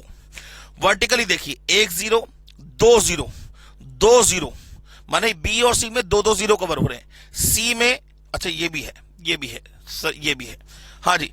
तो हॉरिजॉन्टली ये 2 जीरो कवर हो रहे हैं और फोर्थ में और फिफ्थ में 2 जीरो कवर हो रहे हैं। वर्टिकली बी में और सी में 2 जीरो कवर हो रहे हैं। तो आप सबसे पहले लाइन खींचना शुरू करिए। चलिए लाइन खींचते हैं। तो सबसे पहले ये 2 जीरो कवर कर लिए, ये 2 जीरो कवर कर लिए, ये 2 जीरो कवर कर लिए, 3 लाइन खींच गई। लाइन अब बचा आपके पास सिर्फ और सिर्फ 1 जीरो। चाहे आप वर्टिकली खींचिए चाहे आप हॉरिजॉन्टली खींचिए, एक ही लाइन खींच पाएगी। माने यहां पे आपके पास कुल मिला के कितनी लाइन बन पाई, सिर्फ 4 लाइन, जबकि बननी कितनी चाहिए थी सर, 5 लाइन। ये बात आपसे हमारी पहले ही हो चुकी है। जो लाइंस आप ड्रॉ कर रहे हैं आइदर हॉरिजॉन्टल या वर्टिकल, वो कितनी आनी चाहिए, जितने नंबर ऑफ आपके पास पर्सन है या जितने नंबर ऑफ आपके पास जॉब है, ठीक है ना। अगर उससे लाइन बराबर आ जाती है तो हमारा सॉल्यूशन निकल के आ जाएगा। अगर लाइन बराबर नहीं आती है, इसका मतलब इस असाइनमेंट में अभी हम इंप्रूवमेंट करेंगे और प्रेफरेंसेस को ढूंढना पड़ेगा, हमें और प्रेफरेंसेस को ढूंढना पड़ेगा। बात समझ में आ गई? तो यहां लिखिए here number of lines which covers maximum number of zeros is not equals to number of rows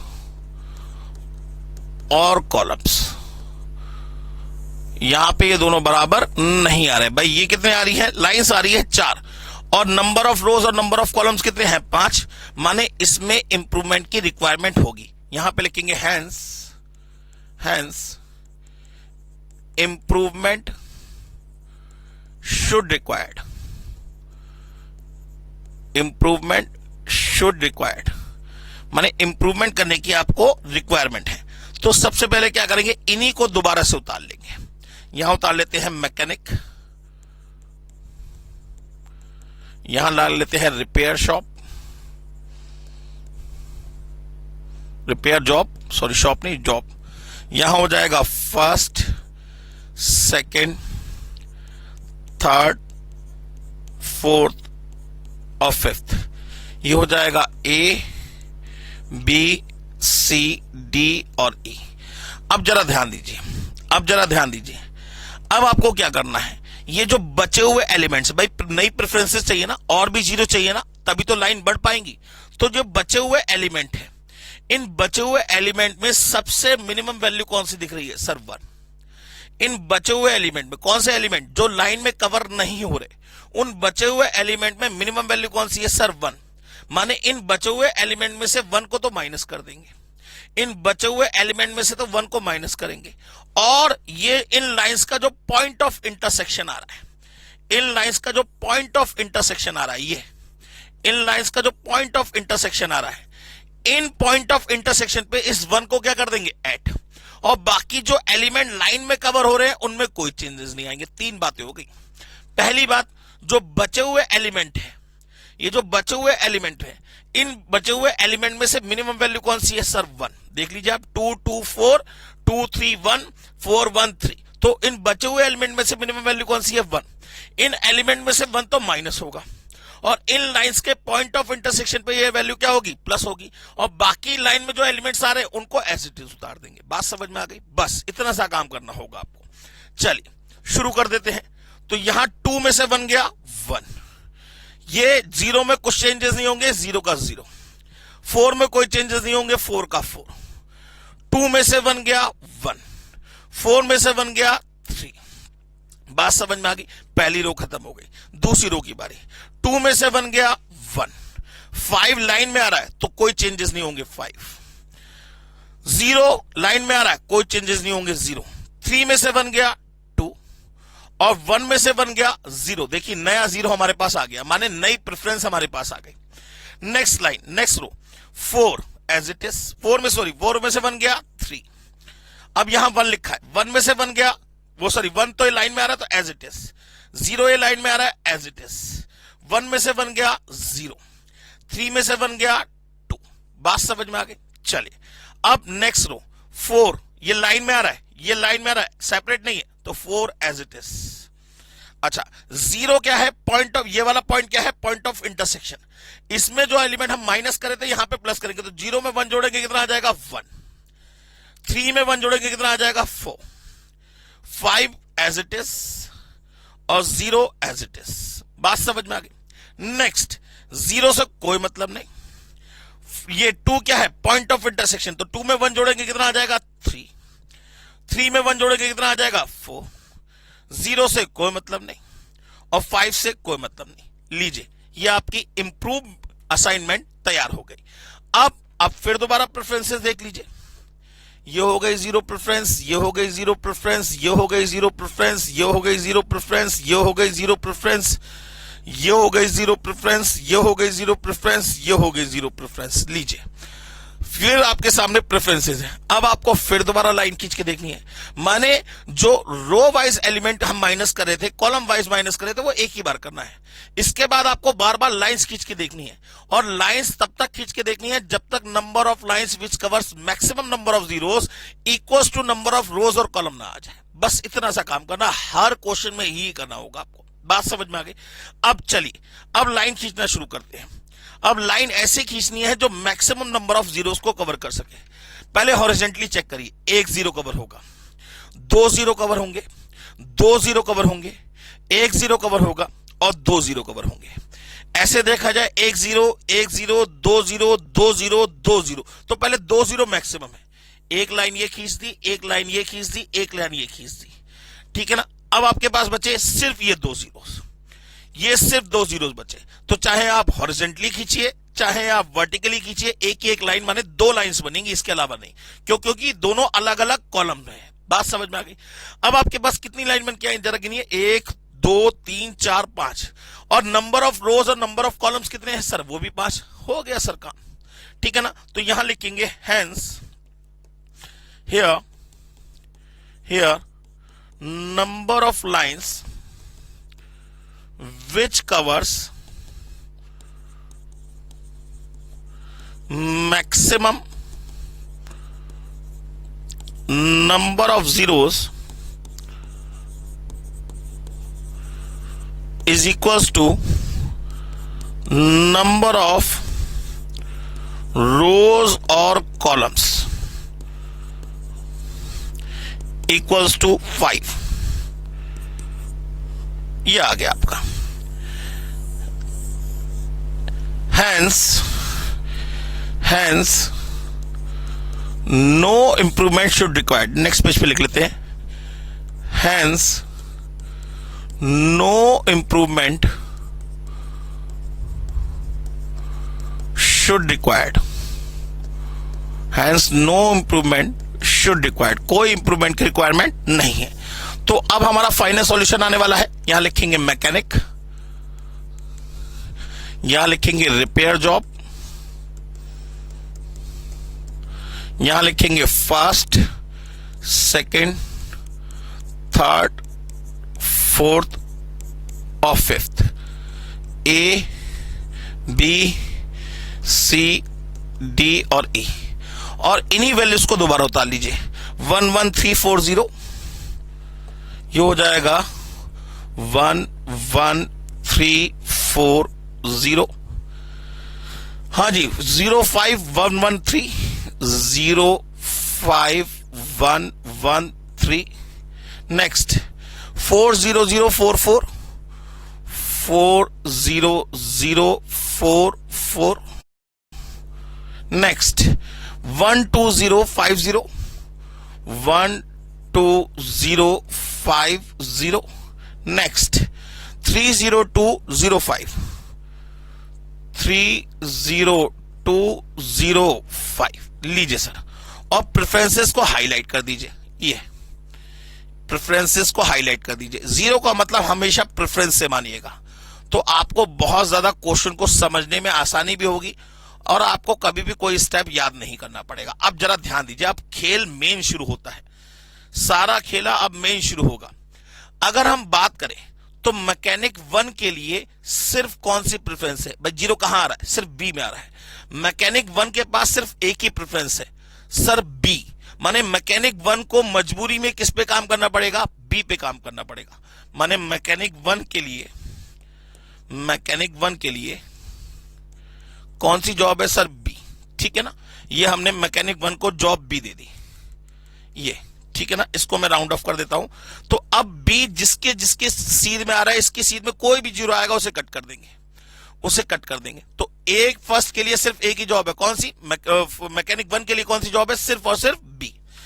अब मैकेनिक 2 पे आ जाइए, तो मैकेनिक 2 के पास 2 ऑप्शन है, सी और ए। मैकेनिक 3 के पास भी 2 ऑप्शन है, सी और डी। मैकेनिक 4 के पास सिर्फ एक ही ऑप्शन है, कौन सा? 0 वाला। मैकेनिक 4 के पास सिर्फ एक ही ऑप्शन है, 0 वाला, कौन सा सर? ई। माने मैकेनिक 4 को आप कौन सी जॉब देंगे सर? ई की जॉब देंगे। बात समझ में आ गई? अच्छा, माने इसकी सीध में ई जॉब किसी और को नहीं मिलेगी, इसकी सीध में ई जॉब किसी और को नहीं मिलेगी। बात समझ में आ गई?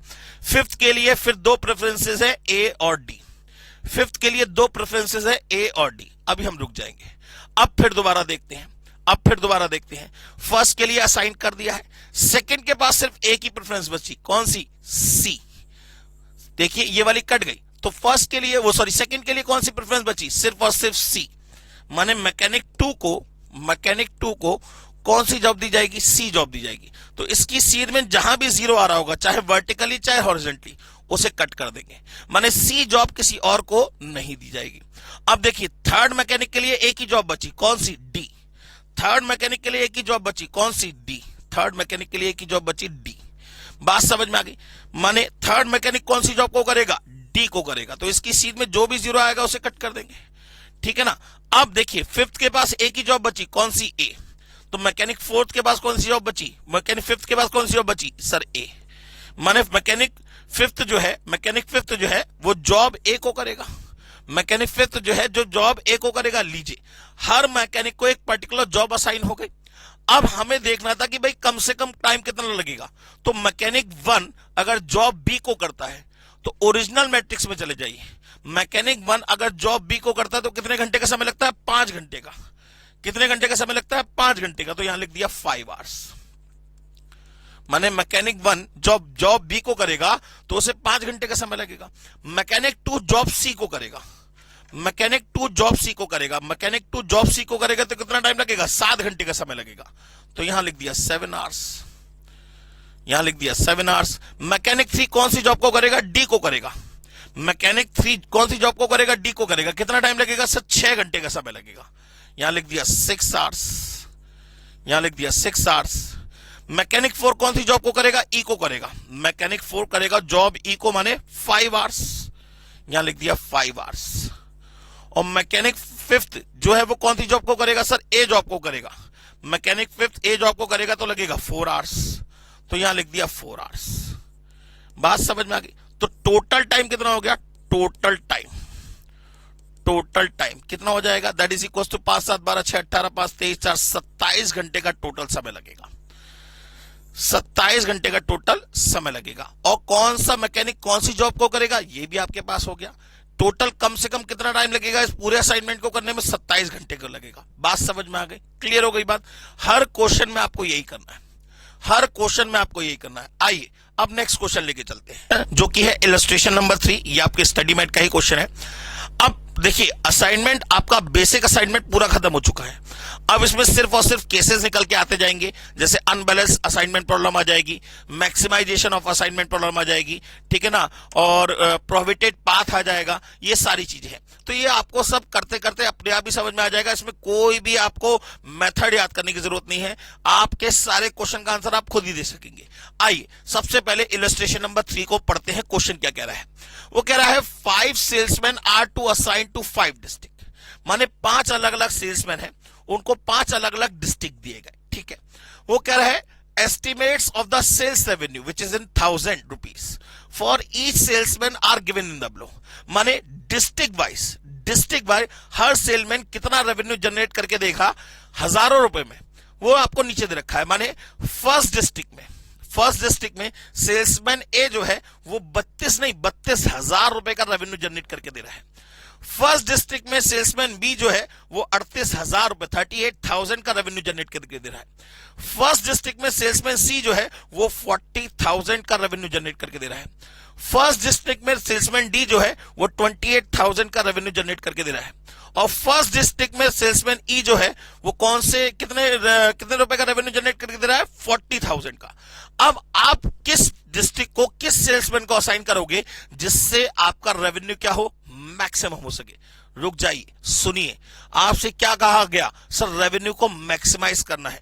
जबकि असाइनमेंट प्रॉब्लम का काम क्या होता है, असाइनमेंट प्रॉब्लम का काम होता है हमेशा कॉस्ट को मिनिमाइज करना या फिर टाइम को मिनिमाइज करना। माने अगर आप हंगेरियन मेथड का यूज करके जो हम कर रहे थे, पहले रो में से माइनस कर रहे थे, फिर कॉलम में से माइनस कर रहे थे, फिर जो जीरो निकल के आ रहे थे उसमें लाइंस खींच रहे थे, वो नंबर ऑफ लाइंस जो हॉरिजॉन्टली या वर्टिकली खींची गई है वो हमेशा किसके बराबर होनी चाहिए, नंबर ऑफ रोज या नंबर ऑफ कॉलम के बराबर होनी चाहिए।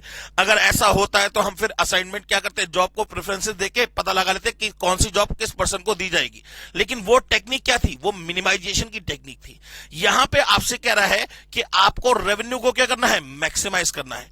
माने ये स्पेशल केस ऑफ असाइनमेंट हुआ जहां पे आपसे रेवेन्यू को मैक्सिमाइज करने की बात कर रहा है, या ये मैक्सिमाइजेशन की प्रॉब्लम है। तो कभी भी अगर ऐसा क्वेश्चन पेपर में आता है तो सबसे पहले ये देखिए, इस पूरी मैट्रिक्स, मैंने बोला मैट्रिक्स का मतलब होता है the presentation of the elements in the form of rose and column. कोई भी चीज जो रो और कॉलम के फॉर्म में प्रेजेंट है उसे बोलते हैं मैट्रिक्स। तो ये जो पूरी मैट्रिक्स है, इस पूरी मैट्रिक्स में सबसे बड़ी वैल्यू कौन सी है, इस पूरी मैट्रिक्स में सबसे बड़ी वैल्यू कौन सी है, सर सबसे बड़ी वैल्यू है 41। सबसे बड़ी वैल्यू है 41, चाहे ये वाली देख लो चाहे ये वाली देख लो, सबसे बड़ी वैल्यू कौन सी है, 41। हम क्या करेंगे, ये जो आपको दे रखा है ये रेवेन्यू मैट्रिक्स दे रखी है, हम सबसे पहले इसे कॉस्ट मैट्रिक्स में कन्वर्ट करेंगे। भाई असाइनमेंट का काम है हमेशा मिनिमाइजेशन देना, माने मिनिमम कॉस्ट या मिनिमम टाइम देना। तो हम मैक्सिमम प्रॉफिट तो निकाल ही नहीं सकते, लेकिन हाँ कॉस्ट को अगर मिनिमाइज करेंगे तो प्रॉफिट अपने आप मैक्सिमाइज हो जाएगा। कॉस्ट को अगर मिनिमाइज करेंगे तो प्रॉफिट अपने आप क्या हो जाएगा, मैक्सिमाइज हो जाएगा। तो हम क्या करेंगे, सबसे पहले इस रेवेन्यू मैट्रिक्स को कॉस्ट मैट्रिक्स में कन्वर्ट करेंगे। कैसे कन्वर्ट करेंगे, भाई सबसे बड़ी वैल्यू कौन सी है, 41। इस 41 में से इन सभी वैल्यू को क्या कर देंगे, माइनस। तो ये अपने आप ही कॉस्ट मैट्रिक्स में कन्वर्ट हो जाएगा। फिर आप जैसे क्वेश्चन करते थे बिल्कुल एग्जैक्टली सेम वे में वैसे ही करेंगे, ठीक है ना। तो हम यहां लिखेंगे सॉल्यूशन में,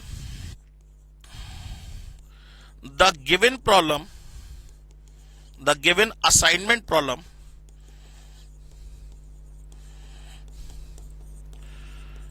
is the case of maximization. So first we have to subtract all elements of given matrix from the highest element of the matrix, from the highest element of matrix. आप चाहे तो ब्रैकेट में लिख दीजिएगा, हम convert कर रहे हैं, कन्वर्ट इनटू कॉस्ट मैट्रिक्स, माने जो गिवन है वो आपकी है, जो गिवन है वो आपकी है रेवेन्यू मैट्रिक्स, लेकिन आप इसे किस में कन्वर्ट कर रहे हैं, कॉस्ट मैट्रिक्स में. कैसे कन्वर्ट करेंगे, इस मैट्रिक्स के अंदर जो सबसे बड़ी वैल्यू है 41, उसमें से सभी एलिमेंट को क्या कर देंगे, माइनस. तो अब हम सबसे पहले यहां पे लिख लेते हैं कॉस्ट मैट्रिक्स. क्या होगी हमारी, यहां लिख देंगे कॉस्ट मैट्रिक्स, कॉस्ट मैट्रिक्स. जरा ध्यान दीजिए, अब यहां पे 5 आपके पास रो है, 5 ही कॉलम है, और होने भी चाहिए. अगर नंबर ऑफ रोज और नंबर ऑफ कॉलम बराबर नहीं है तो असाइनमेंट में आप आगे नहीं बढ़ सकते, ये कोई भी काम नहीं कर सकते. ये काम तब शुरू होगा जब नंबर ऑफ रोज और नंबर ऑफ कॉलम क्या होंगे, बराबर होंगे. अब जरा देखिए, ये हो गए district 1, D1, D1, D2, D3, D4 और D5. सेल्समैन ए, सेल्समैन बी, सेल्समैन सी, सेल्समैन डी और सेल्समैन ई. हाँ जी सर. अब सभी वैल्यूज माइनस होंगी किसमें से, 41 में से. 41 में से 32 गया, कितना बचा, 9. 41 में से 38 गया, कितना बचा, 3. 41 में से 40 गया, 1. 41 में से 28 गया, 13. 41 में से 40 गया, 1. 41 में से 40 गया, 1. 41 में से 24 गया, 17. 41 में से 28 गया, 13. 41 में से 21 गया, 20. 41 में से 36 गया, 5. 41 में से 41 गया, 0. 41 में से 27 गया, 14. 41 में से 33 गया, 8.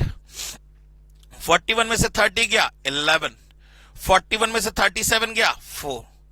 41 में से 22 गया, 13. वो सॉरी, यहां कितना था, 0 था. 41 में से 22 गया, ये बचेगा 19. 41 में से 38 गया, 3. 41 में से 41 गया, 0. 41 में से 36 गया, 5. 41 में से 36 गया, 5. 41 में से 29 गया, 12. 41 में से 33 गया, 8. 41 में से 40 गया, 1. 41 में से 35 गया, 6. 41 में से 39 गया, 2. मतलब ये क्या बन गई, आपकी कॉस्ट मैट्रिक्स बन गई. ये क्या बन गई, आपकी कॉस्ट मैट्रिक्स बन गई. और ये जो कॉस्ट मैट्रिक्स है ना, अब आपका मेन खेल शुरू होगा. माने अब आप जैसे असाइनमेंट करते थे एग्जैक्टली बिल्कुल सेम वे में वैसे ही करेंगे. जैसे आप असाइनमेंट की प्रॉब्लम को करते थे बिल्कुल एग्जैक्टली सेम वे में वैसे करेंगे. माने अब हम क्या करेंगे, सबसे पहले रो में से मिनिमम वैल्यू को माइनस करेंगे, फिर कॉलम में से मिनिमम वैल्यू को माइनस करेंगे, फिर लाइंस खींचेंगे. वो जो लाइंस खींचेंगे, चाहे हॉरिजॉन्टल खींचे चाहे वर्टिकल खींचे, वो हमेशा किसके बराबर रहनी चाहिए, नंबर ऑफ रोज या नंबर ऑफ कॉलम के बराबर रहनी चाहिए. अगर आ गई तो कोई इंप्रूवमेंट नहीं करेंगे, नहीं आई तो इंप्रूवमेंट करेंगे. माने नए जीरो को डेवलप करेंगे, नई प्रेफरेंसेस को डेवलप करेंगे. बात समझ में आ गई, बिल्कुल सेम वे में क्वेश्चन होगा. तो आइए अब हम इसे सॉल्व करना शुरू करते हैं. Then we have to subtract the minimum value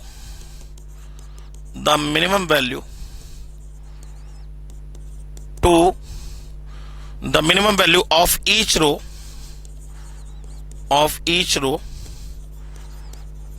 to its respective element.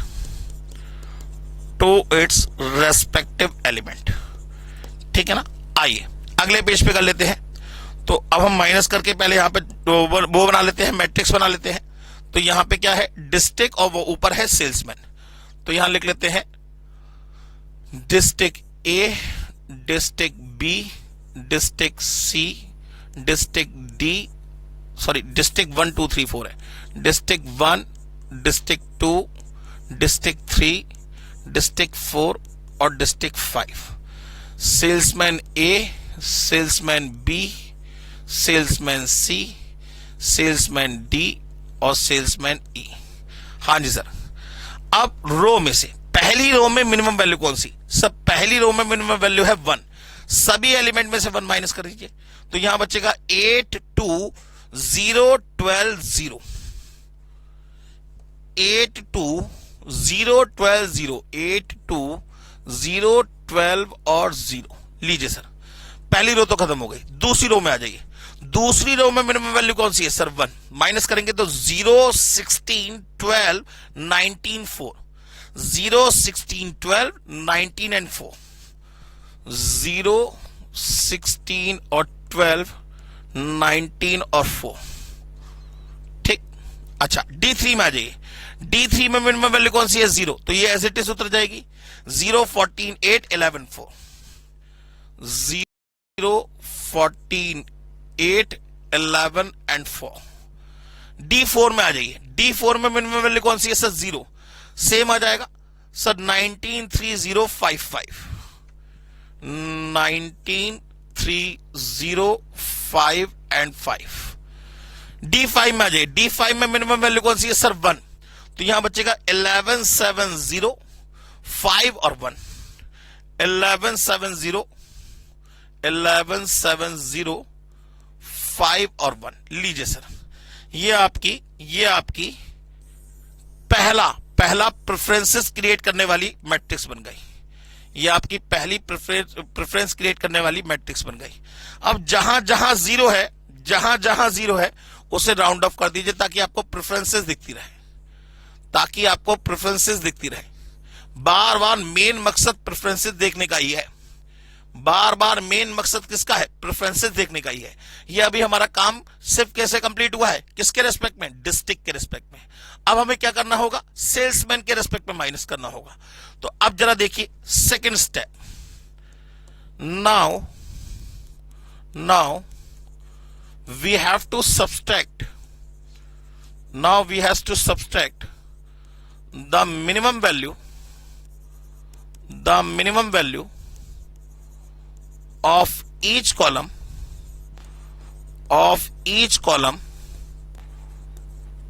to its respective element,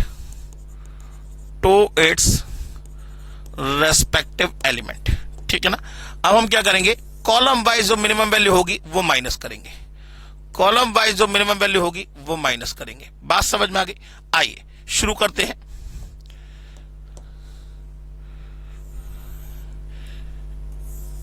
ji sir, यहां लिख लेंगे D1, D2, D3, D4 और D5। यहां लिखेंगे salesman A, salesman B, salesman C, salesman D और salesman E। ऐसे ही लिखिएगा, कोई पूरी मैट्रिक्स बनाने की जरूरत नहीं है। जैसे मैं लिख रहा हूं बिल्कुल छोटे छोटे फॉर्म में लिखेंगे, तो उससे क्वेश्चन को देखने में, क्योंकि हमें बार बार पुरानी टेबल चाहिए होगी, इसलिए मैं बार बार छोटा करके लिख रहा हूं। बात समझ में आ गई? हमेशा ऐसे ही क्वेश्चन को करिएगा, ठीक है ना। हाँ जी सर। अब जरा देखिए, पहले कॉलम में मिनिमम वैल्यू कौन सी सर? 0 माइनस करेंगे तो सेम आएगा। ये आ जाएगा 8 0 0 19 और 11। दूसरे कॉलम में मिनिमम वैल्यू कौन सी सर? 2 माइनस करेंगे तो 0 14 12 1 और 5, 0 14 12 1 और 5, ठीक है। तीसरे कॉलम में मिनिमम वैल्यू 0 तो एज इट इज उतार देंगे 0 12 8 0 और 0। नेक्स्ट फोर्थ कॉलम में मिनिमम वैल्यू कौन सी है सर? 5 माइनस करेंगे तो यहां बचेगा 7 14 और 7, वो सॉरी 5 माइनस करेंगे तो 7 14 और 6, 7 14 और 6 और यहां आ जाएगा 0 और 0। नेक्स्ट पांचवें कॉलम में मिनिमम वैल्यू कौन सी है सर? 0 माइनस करेंगे सेम आएगा 0 4 4 4 4 5 और 1, 5 और 1। लीजिए सर, प्रेफरेंसेस को फिर हाईलाइट कर दीजिए, ताकि आपको प्रेफरेंसेस बार बार दिखती रहे, 0 आपको बार बार दिखते रहे, क्योंकि इन 0 के बिहाफ पे ही आपका डिसीजन आएगा। बात समझ में आ गई? ये 0 की प्रेफरेंसेस आपने हाईलाइट कर दी। अब जरा ध्यान दीजिए, अब आपको लाइंस खींचनी है, तो इसके लिए दोबारा से आपको मैट्रिक्स उतारने की जरूरत नहीं है, यहीं पे लाइन खींचना शुरू कर दीजिए, इतना एग्जामिनर को पता है, ठीक है ना। अब आपको लाइंस खींचनी है, ऐसी लाइंस खींचनी है चाहे हॉरिजॉन्टली चाहे वर्टिकली, जो मैक्सिमम नंबर ऑफ जीरोस को कवर कर सके। तो सबसे पहले चेक करिए, हॉरिजॉन्टली एक बार में 3 जीरो, 1 जीरो, 1 जीरो, 2 जीरो और 2 जीरो, ठीक है ना। हॉरिजॉन्टली 3 जीरो कवर हो रहे हैं मैक्सिमम। वर्टिकली देखिए 2 जीरो, 1 जीरो, 3 जीरो, 2 जीरो और 1 जीरो, माने मैक्सिमम जीरो एक बार में कितने कवर हो रहे हैं, 3 जीरो कवर हो रहे हैं। तो पहले हम लाइन खींचते हैं आइदर वर्टिकली और हॉरिजॉन्टली। तो जरा लाइन खींचना शुरू करिए, एक बार में 3 जीरो कवर हो गए, एक बार में 3 जीरो कवर हो गए, बात समझ में आ गई। अब फिर दोबारा चेक करिए, 1 zero, 1 zero, 2 zero, 2 zero, 2 zero, यहां कोई नहीं, यहां 2 जीरो, यहां 2 जीरो, यहां कोई नहीं, तो 2 जीरो अब मैक्सिमम कवर हो रहे हैं। लीजिए सर, अब फिर लाइन खींच लीजिए, यहां 2 जीरो कवर हो गए, यहां 2 जीरो कवर हो गए, यहां 2 जीरो कवर हो गए, सारे जीरो कवर हो गए, सारे जीरो कवर हो गए, बिल्कुल सर सारे जीरो कवर हो गए। कितनी लाइन बन के आई सर, 4 लाइन बन के आई। बननी कितनी चाहिए थी, 5 बननी चाहिए थी। कितनी लाइन बन के आई, 4 लाइन बन के आई। बननी कितनी चाहिए थी, 5, क्योंकि लाइन का मतलब यहां नंबर ऑफ प्रेफरेंसेस से है। भाई हर पर्सन को एक ही जॉब असाइन की जाएगी, तो 5 लाइन बननी चाहिए, क्योंकि आपके पास 5 डिस्ट्रिक्ट और 5 सेल्समैन है। बात समझ में आ गई या नहीं आई, क्लियर हो गई बात। तो यहां लिखेंगे here, here number of lines which covers maximum number of zeros is not equals to number of rows or columns, number of rows और कॉलम्स यहां पे बराबर नहीं आ रहे, क्योंकि नंबर ऑफ लाइंस कितनी आ रही है आपकी, नंबर ऑफ लाइंस आ रही है 4 और नंबर ऑफ रोज और कॉलम क्या है 5, that is these are not equals to. So हम क्या करेंगे, हैंस इंप्रूवमेंट शुड रिक्वायर्ड, यहां लिखेंगे हैंस इंप्रूवमेंट शुड रिक्वायर्ड। तो इंप्रूवमेंट की रिक्वायरमेंट है। अब इंप्रूवमेंट कैसे करते थे, याद करिए, इंप्रूवमेंट कैसे करते थे। इंप्रूवमेंट करने का तरीका सबसे बढ़िया, इंप्रूवमेंट करने का तरीका सबसे बढ़िया क्या होता था भाई, हम क्या करते थे हमेशा, एक मिनट रुक जाइएगा जी, हम क्या करते थे हमेशा, ये जो बचे हुए एलिमेंट है भाई, इसमें एक नया जीरो चाहिए होगा तभी तो लाइन बढ़ पाएगी। तो ये जो बचे हुए एलिमेंट है जो लाइन में कवर नहीं हो रहे, इन बचे हुए एलिमेंट में से मिनिमम वैल्यू ढूंढते हैं। कौन सी है सर, 4। तो इन एलिमेंट में से तो 4 माइनस होगा, इन एलिमेंट में से 4 तो माइनस होगा, लेकिन लेकिन लेकिन बहुत ध्यान समझिएगा, लेकिन अगर मैं बात करूं तो इन पॉइंट ऑफ इंटरसेक्शन पे, इन पॉइंट ऑफ इंटरसेक्शन पे ये प्लस होगा, ठीक है ना। इन बचे हुए एलिमेंट में से तो 4 माइनस होगा, इन पॉइंट ऑफ इंटरसेक्शन पे प्लस होगा, और बाकी एलिमेंट जो लाइन के अंदर आ रहे हैं उन्हें एज इट इज लिख देंगे। बात समझ में आ गई, मैंने 3 पॉइंट बताए थे। जो बचे हुए एलिमेंट है उसमें से मिनिमम वैल्यू कौन सी है सर, 4 इनमें से तो माइनस करेंगे, इनके पॉइंट ऑफ इंटरसेक्शन पे ऐड करेंगे, और बाकी जो लाइन में आ रहे हैं एलिमेंट उनको एज इट इज लिख देंगे। बात समझ में आ गई, ठीक है ना। तो अब लिखते हैं नेक्स्ट, ये हो जाएगा D1, D2, D3, D4 और D5। यहां लिखेंगे salesman A, salesman B, salesman C, salesman D और सेल्समैन E। हाँ जी सर। अब जरा देखिए, पहले तो हम एक एक करके रो वाइज करेंगे। 4 माइनस करना याद रखिएगा, तो 8 में 4 क्या करना होगा, ऐड करना होगा। 8 भाई ये पॉइंट ऑफ इंटरसेक्शन है, तो 8 में 4 क्या होगा, ऐड होगा। यहां आ गया 12, यहां कितना आ गया 12। बाकी इन एलिमेंट्स को एज इट इज उतार दीजिए, 0, 0, 7 और 0। अच्छा नेक्स्ट सेकंड रो में आ जाइए, 0 से कोई मतलब नहीं हमारा। अब इन बचे हुए एलिमेंट में से 4 माइनस होगा, तो 14 में से 4 गया 10, 12 में से 4 गया 8, 14 में से 4 गया 10 और 4 में से 4 गया 0। अच्छा नेक्स्ट थर्ड रो में आ जाइए, 0 से कोई मतलब नहीं क्योंकि ये लाइन के अंदर आ रहा है। 12 में से 4 गया 8, 8 में से 4 गया 4, 6 में से 4 गया 2 और 4 में से 4 गया 0। नेक्स्ट फोर्थ रो पे आ जाइए, यहां पॉइंट ऑफ इंटरसेक्शन आ गया, यहां कितना है ये 19 है, 19 में 4 ऐड कर देंगे तो यहां कितना आ जाएगा 23। 1 एज इट इज क्योंकि लाइन के अंदर आ रहा है, 0 से कोई मतलब नहीं, इस 0 से कोई मतलब नहीं, इस 5 से कोई मतलब नहीं क्योंकि ये लाइन के अंदर कवर हो रहे हैं, लाइन के साथ कवर हो रहे हैं। यहां पॉइंट ऑफ इंटरसेक्शन दोबारा आ गया तो 11 में 4 जोड़ेंगे कितना आ जाएगा 15। बाकी एलिमेंट एज इट इज उतार दीजिए 5001, 5001 लीजिए सर। फिर टेबल तैयार हो गई, फिर प्रेफरेंसेस को हाईलाइट कर लीजिए, फिर प्रेफरेंसेस को हाईलाइट कर लीजिए। इससे फायदा क्या होगा, आपको लाइन खींचने में बहुत आसानी होगी, लाइन खींचने में बहुत आसानी होगी। इन प्रेफरेंसेस को हाईलाइट कर लीजिए, इन प्रेफरेंसेस को हाईलाइट कर लीजिए। 0 का मतलब प्रेफरेंस से होता है, बात समझ में आ गई। अब आपको लाइंस खींचनी है, फिर दोबारा वही काम करना है। कब तक, जब तक number of lines which cover maximum number of zeros is equal to number of rows और कॉलम ना आ जाए, ठीक है ना। अब आपको फिर लाइंस खींचनी है, ऐसी लाइंस खींचनी है जो मैक्सिमम नंबर ऑफ जीरोस को कवर कर सके। अब जरा ध्यान दीजिएगा, कवर करने का तरीका देखिए। पहले तो चेक करिए, 3 0, 2 0, 2 0, 2 और 2, 2 1 3 2 3, मैक्सिमम 3 कवर हो रहे हैं, चाहे वर्टिकली देख ले चाहे हॉरिजॉन्टली। तो आपकी इच्छा है, आप वर्टिकली लाइन खींचिए चाहे हॉरिजॉन्टली। मैं वर्टिकली खींच लेता हूं, ये 3 0 कवर हुए, ठीक है ना, ये 3 0 कवर हुए। लीजिए 2 लाइन तो खींच गई, फिर दोबारा चेक करते हैं। इधर 1 1 1 1 और 1, इधर देखिए 2 1 और 2, तो 2 वालों को पहले प्रेफरेंस देंगे। ये 2 हो गई, ये 2 हो गई। अब आपके पास सिर्फ 1 0 बचा, चाहे वर्टिकली खींच लीजिए चाहे हॉरिजॉन्टली। लीजिए सर, अब जरा देखिए कितनी लाइन बनी, 1 2 3 4 और 1 ये 5। अरे वाह, आंसर आ गया। इसका मतलब here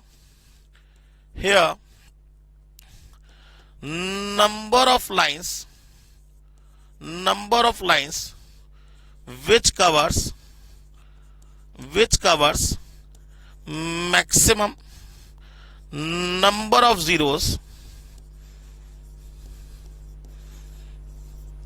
is equals to number of rows or columns, number of rows और कॉलम्स। माने यहां 5 इक्वल्स टू 5 आ गया, 5 इक्वल्स टू 5 आ गया। यहां लिखेंगे hence no improvement should required, hence no improvement should required, कोई इंप्रूवमेंट की रिक्वायरमेंट नहीं है। माने ये आपका फाइनल मैट्रिक्स है जिसमें से आप प्रेफरेंसेस ढूंढ सकते हैं। तो अब इसी मैट्रिक्स को दोबारा से उतार लीजिए, इसी मैट्रिक्स को दोबारा से उतार लीजिए। तो यहां आ जाएगा D1 D2 D3 D4 और D5। यहां पे बता लीजिए D1 को कौन सा सेल्समैन मिलेगा, D2 को कौन सा सेल्समैन मिलेगा, D3 को कौन सा सेल्समैन मिलेगा, D4 को कौन सा सेल्समैन मिलेगा और D5 को कौन सा सेल्समैन मिलेगा। ये यहां पे लिख लेते हैं, यहां लिख लेंगे salesman A, salesman B, salesman C, salesman D और सेल्समैन E। लीजिए सर, अब इस पूरी मैट्रिक्स को दोबारा से उतार के आपको यहां लिखना पड़ेगा क्योंकि आप प्रेफरेंसेस ढूंढ रहे हैं अब, ठीक है ना।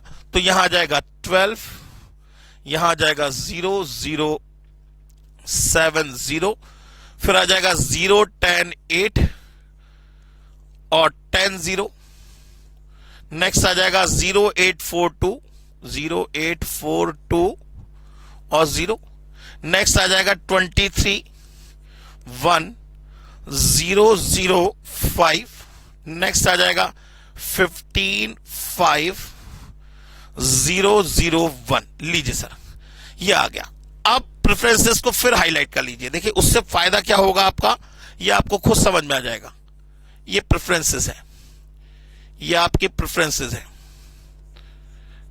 ये आपके प्रेफरेंसेस है।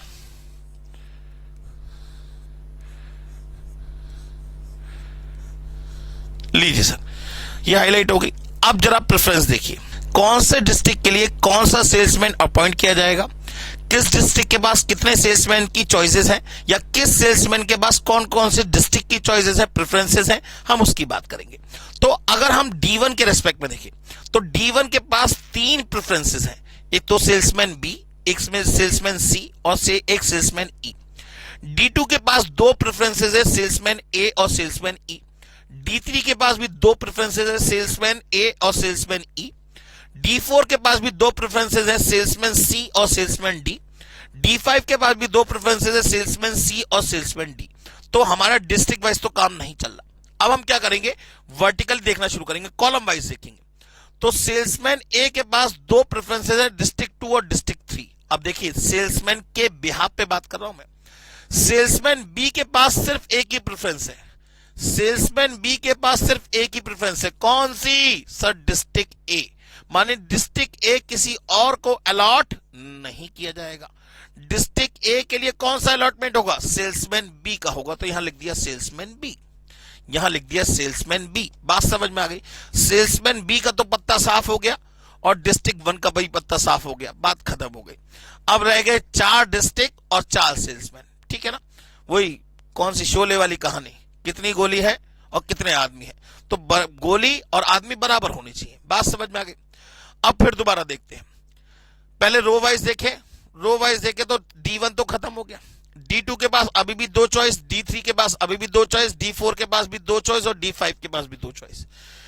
सेल्समैन ए के पास 2 चॉइस, सेल्समैन सी के पास 2 चॉइस, सेल्समैन डी के पास 2 चॉइस और सेल्समैन ई के पास भी 2 चॉइस। माने ये जो क्वेश्चन है दोस्तों, ये मल्टीपल ऑप्टिमल सॉल्यूशन का है। ये जो क्वेश्चन है ये मल्टीपल ऑप्टिमल सॉल्यूशन का है। माने इस क्वेश्चन के कई सारे आंसर पॉसिबल हो सकते हैं, इस क्वेश्चन के कई सारे आंसर पॉसिबल हो सकते हैं। अभी हम पहले एक प्रेफरेंस की बात करेंगे, बहुत ध्यान से देखिएगा, बहुत ध्यान से देखिएगा। इसको थोड़ा छोटा करके ना साइड में कर देते हैं। ये हो गया पहला, ठीक है ना। अब जरा ध्यान दीजिए, अब हम क्या करेंगे, D2 में या किसी भी सेल्स डिस्ट्रिक्ट में या किसी भी सेल्समैन के रेस्पेक्ट में हम अपने पास से कोई एक प्रेफरेंस चॉइस डाल देंगे अपने मन से। मतलब क्या है, D2 के पास 2 चॉइस है, SA और SE। आप D2 को कोई भी एक अलॉट कर दीजिए। सर मैंने SA अलॉट कर दिया अपने पास से, माने डिस्ट्रिक्ट 2 कौन करेगा, सेल्समैन A करेगा। माने डिस्ट्रिक्ट 2 किसी और को नहीं दिया जाएगा और सेल्समैन A किसी और डिस्ट्रिक्ट को नहीं करेगा, सेल्समैन ए किसी और डिस्ट्रिक्ट को नहीं करेगा। माने डिस्ट्रिक्ट 2 कौन से सेल्समैन को दिया जाएगा, डिस्ट्रिक्ट 2 कौन से सेल्समैन को दिया जाएगा, सर सेल्समैन ए को दिया जाएगा। डिस्ट्रिक्ट 2 कौन से सेल्समैन को दिया जाएगा, सेल्समैन ए को दिया जाएगा। अच्छा, डिस्ट्रिक्ट 3 के लिए देखिए एक ही चॉइस रह गई हमारे पास, कौन सी सर, सेल्समैन ई की। सर सेल्समैन ई की, ये लिख दिया, ठीक है ना। अब डिस्ट्रिक्ट 4 और डिस्ट्रिक्ट 5 के पास 2 चॉइस है और दोनों के दोनों सेल्समैन सी और सेल्समैन डी है। तो आप किसी को कोई भी अलॉट कर दीजिए, मर्जी आपकी है। हमने D4 को अलॉट कर दिया सेल्समैन डी और D5 को अलॉट कर दिया हमने सेल्समैन सी। तो ये यहां पे कट हो गया, बात समझ में आ गई, क्लियर हो गई बात।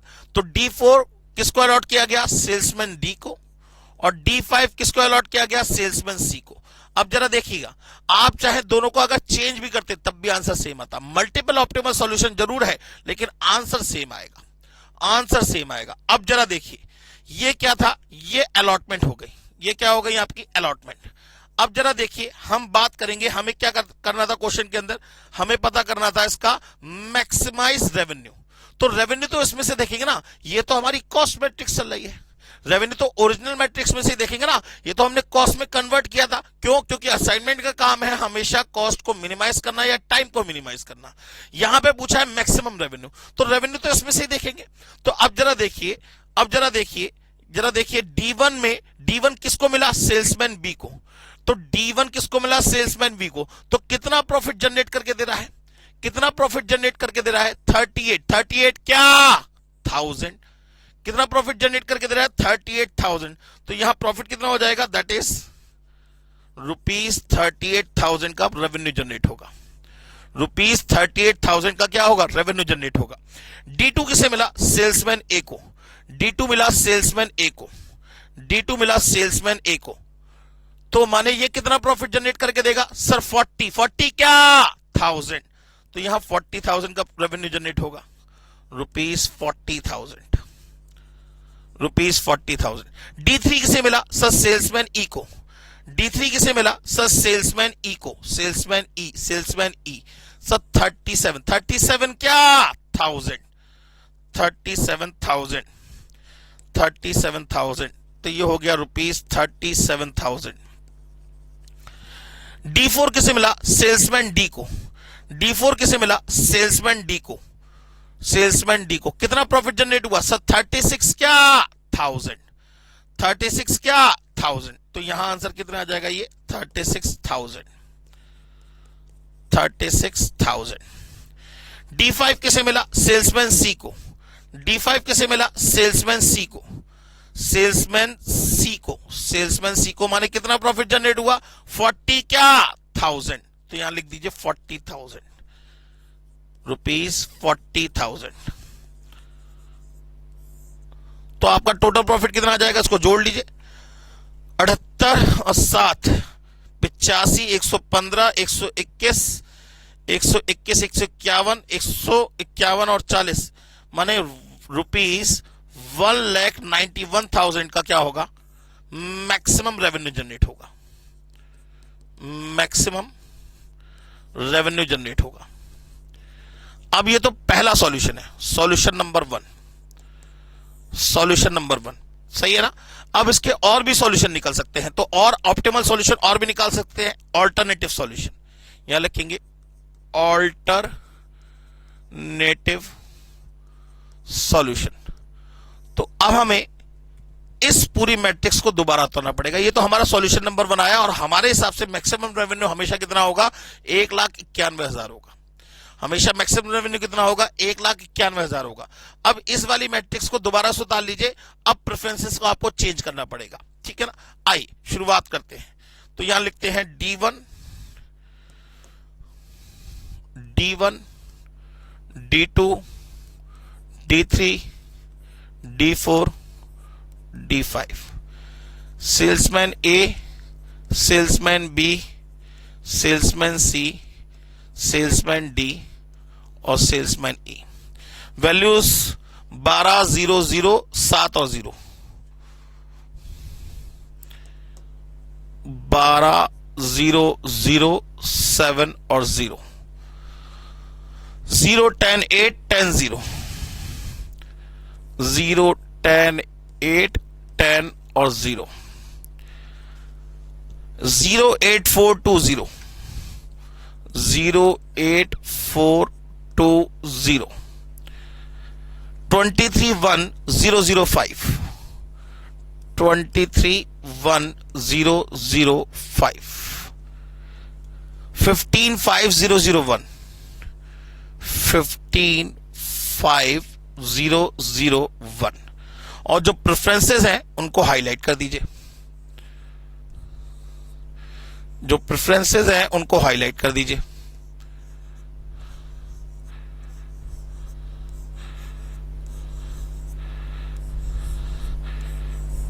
अब जरा देखिए, फिर दोबारा अलॉटमेंट करते हैं, माने ऑल्टरनेटिव सॉल्यूशन में सॉल्यूशन नंबर 2,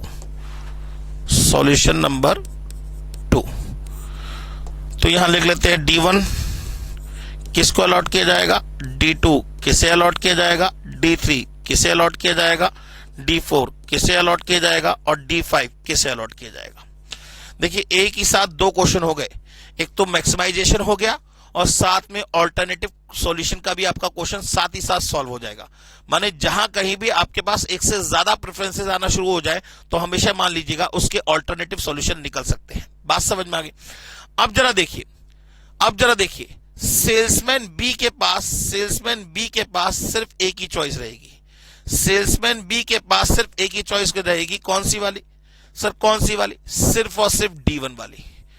बाकी सबके पास ऑल्टरनेटिव सॉल्यूशन है, बहुत सारी चॉइसेस हैं, लेकिन सेल्समैन बी के पास सिर्फ एक ही चॉइस है, कौन सी? D1। माने D1 हमेशा सेल्समैन बी को ही मिलेगा।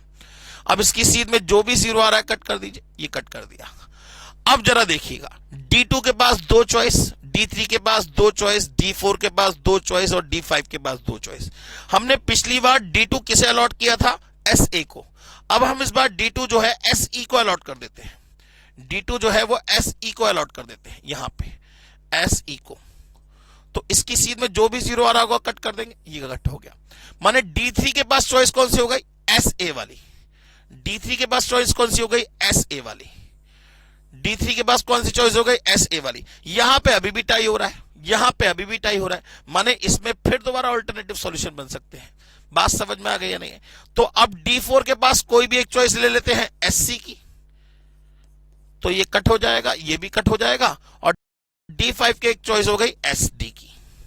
बात समझ में आ गई? तो ऑल्टरनेटिव सॉल्यूशन में आंसर जो होगा, फाइनल आंसर, वो हमेशा सेम होगा। जो फाइनल आंसर होगा वो हमेशा सेम होगा, लेकिन आप किसी भी सॉल्यूशन को चूज कर सकते हैं, माने आपके पास चॉइसेस कई सारी हैं, ठीक है ना। अब जरा देखिए, D1 किसको दिया गया? सेल्समैन बी को। D1 जो है सेल्समैन बी को कितना प्रॉफिट जनरेट करके दे रहा था? 38,000 का। तो यहां लिख लीजिए ₹38,000, ₹38,000। ये क्या है आपका? रेवेन्यू। ये क्या है आपका? रेवेन्यू। हाँ जी सर। अच्छा, D2 किसे दिया गया? D2 दिया गया सेल्समैन ई को। D2 दिया गया सेल्समैन ई को। कितना प्रॉफिट जनरेट करा है सर? 36,000। तो यहां लिख लीजिए ₹36,000। D3 किसे दिया गया? सेल्समैन ए को। D3 दिया गया सेल्समैन ए को। कितना हो गया? 41,000। यहां आ गया ₹41,000। D4 किसे दिया गया? सेल्समैन सी को। D4 किसे दिया गया? सेल्समैन सी को। कितना आ गया? 41,000।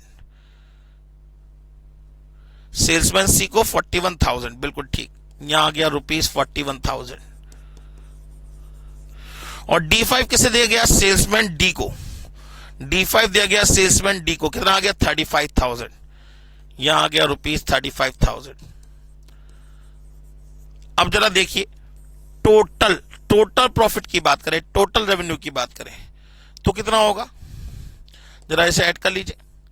ये हो जाएगा 38 और 36, 74, 74 और 40, 114, 115, 115 और 40, 155, 155, 156, 156 और 35, 1,95,000। बिल्कुल exactly same, 1,91,000।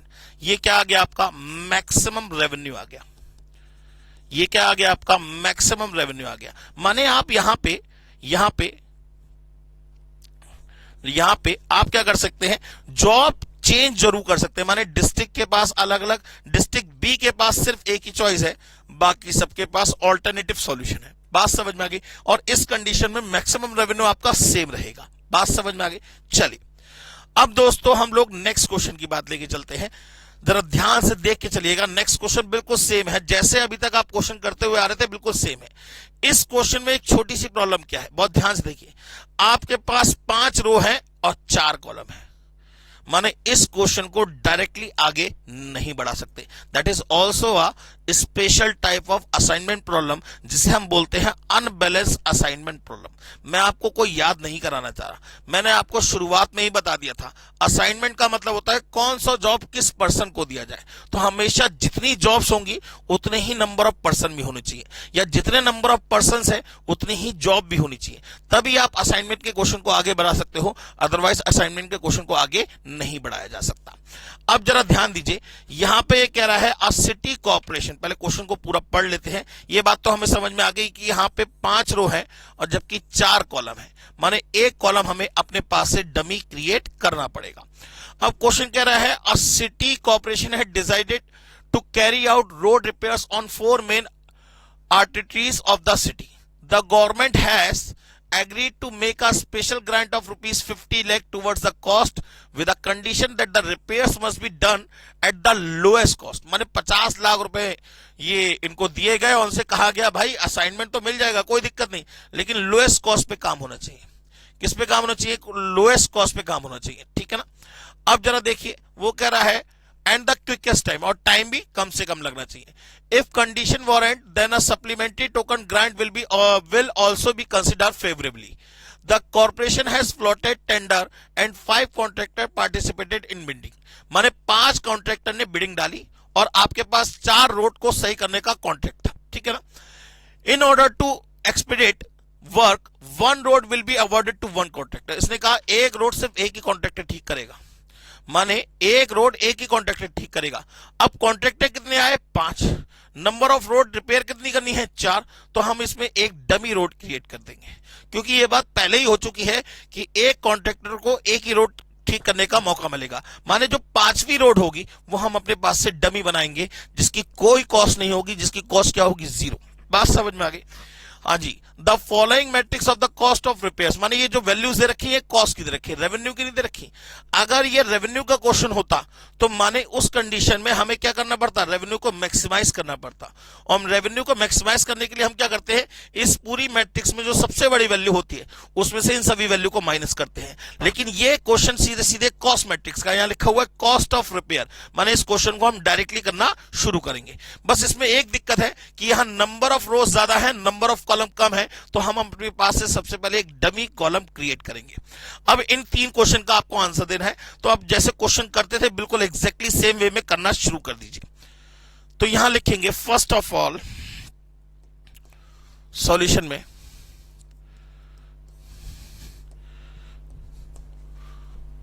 as we know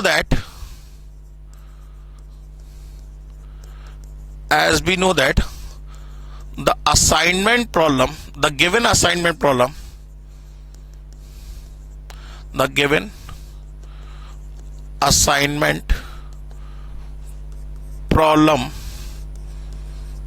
has number of rows is not equals to number of columns.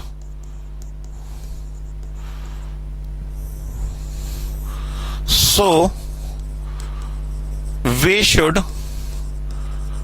have create a dummy,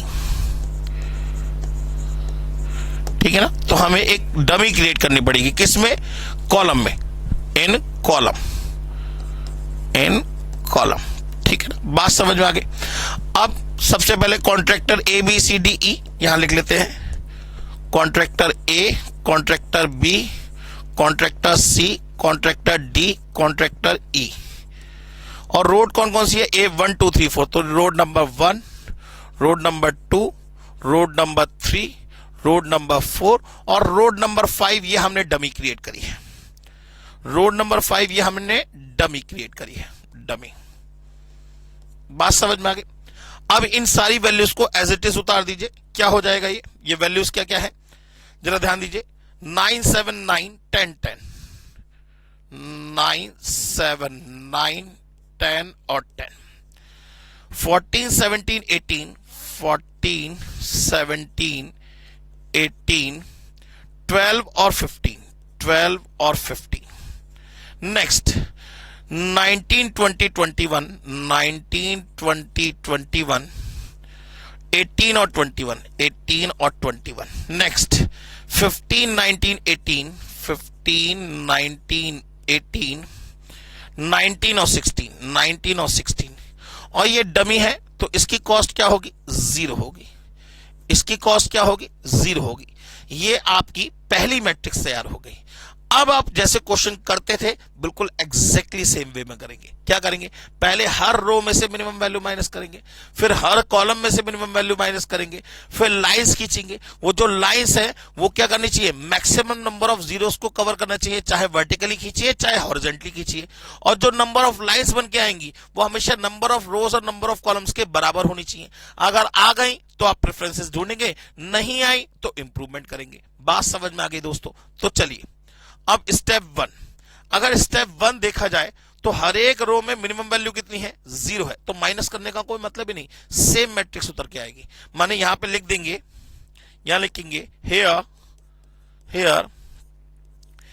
in each row the minimum value is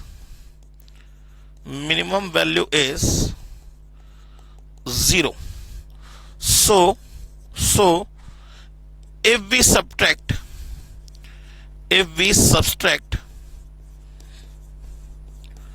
the minimum value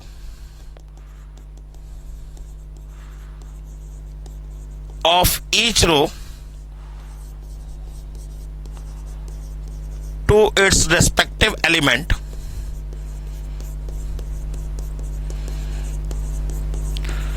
then it is same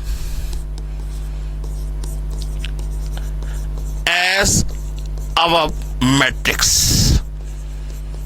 ठीक है ना, तो वो बिल्कुल same होगी ऊपर दी हुई matrix के तरीके से। अब हम स्टेप नंबर 2 करेंगे। Step 2, now we subtract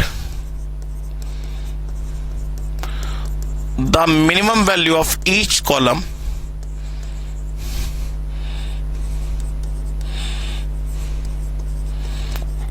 to its respective element। ठीक है ना, रेस्पेक्टिव एलिमेंट में से माइनस करेंगे। तो सी ए से लेके सी ई तक ये हो जाएगा contractor A, contractor B, contractor C, contractor D और कॉन्ट्रैक्टर ई। रोड 1, रोड 2, रोड 3, रोड 4 और रोड 5।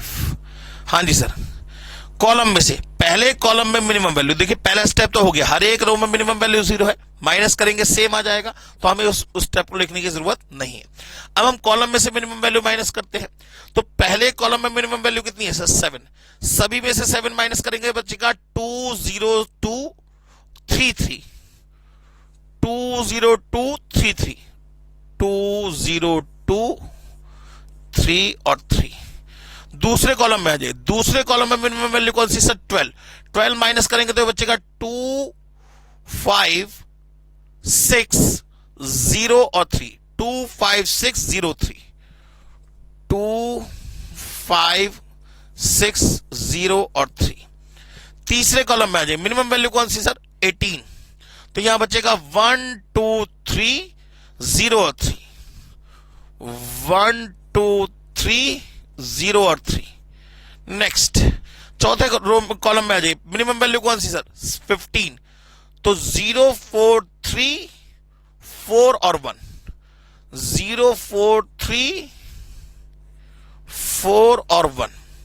पांचवें कॉलम में आ जाए, मिनिमम वैल्यू कौन सी है 0, सभी में 0 में से 0 माइनस करेंगे 0 ही रहेगा, तो यहां लिख लीजिए 0 0 0 0 0।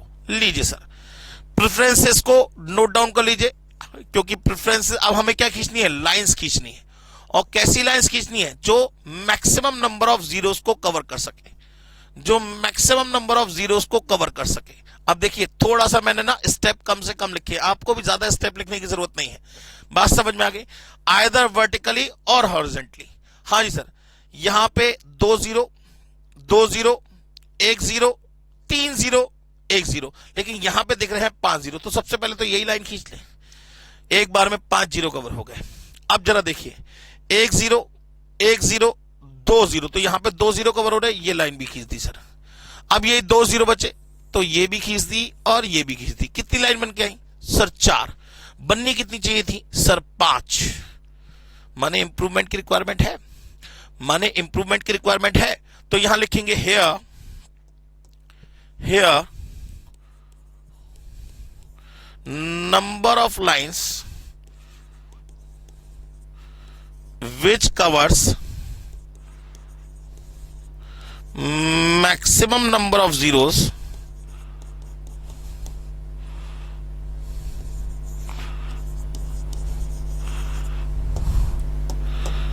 is not equals to number of rows और columns.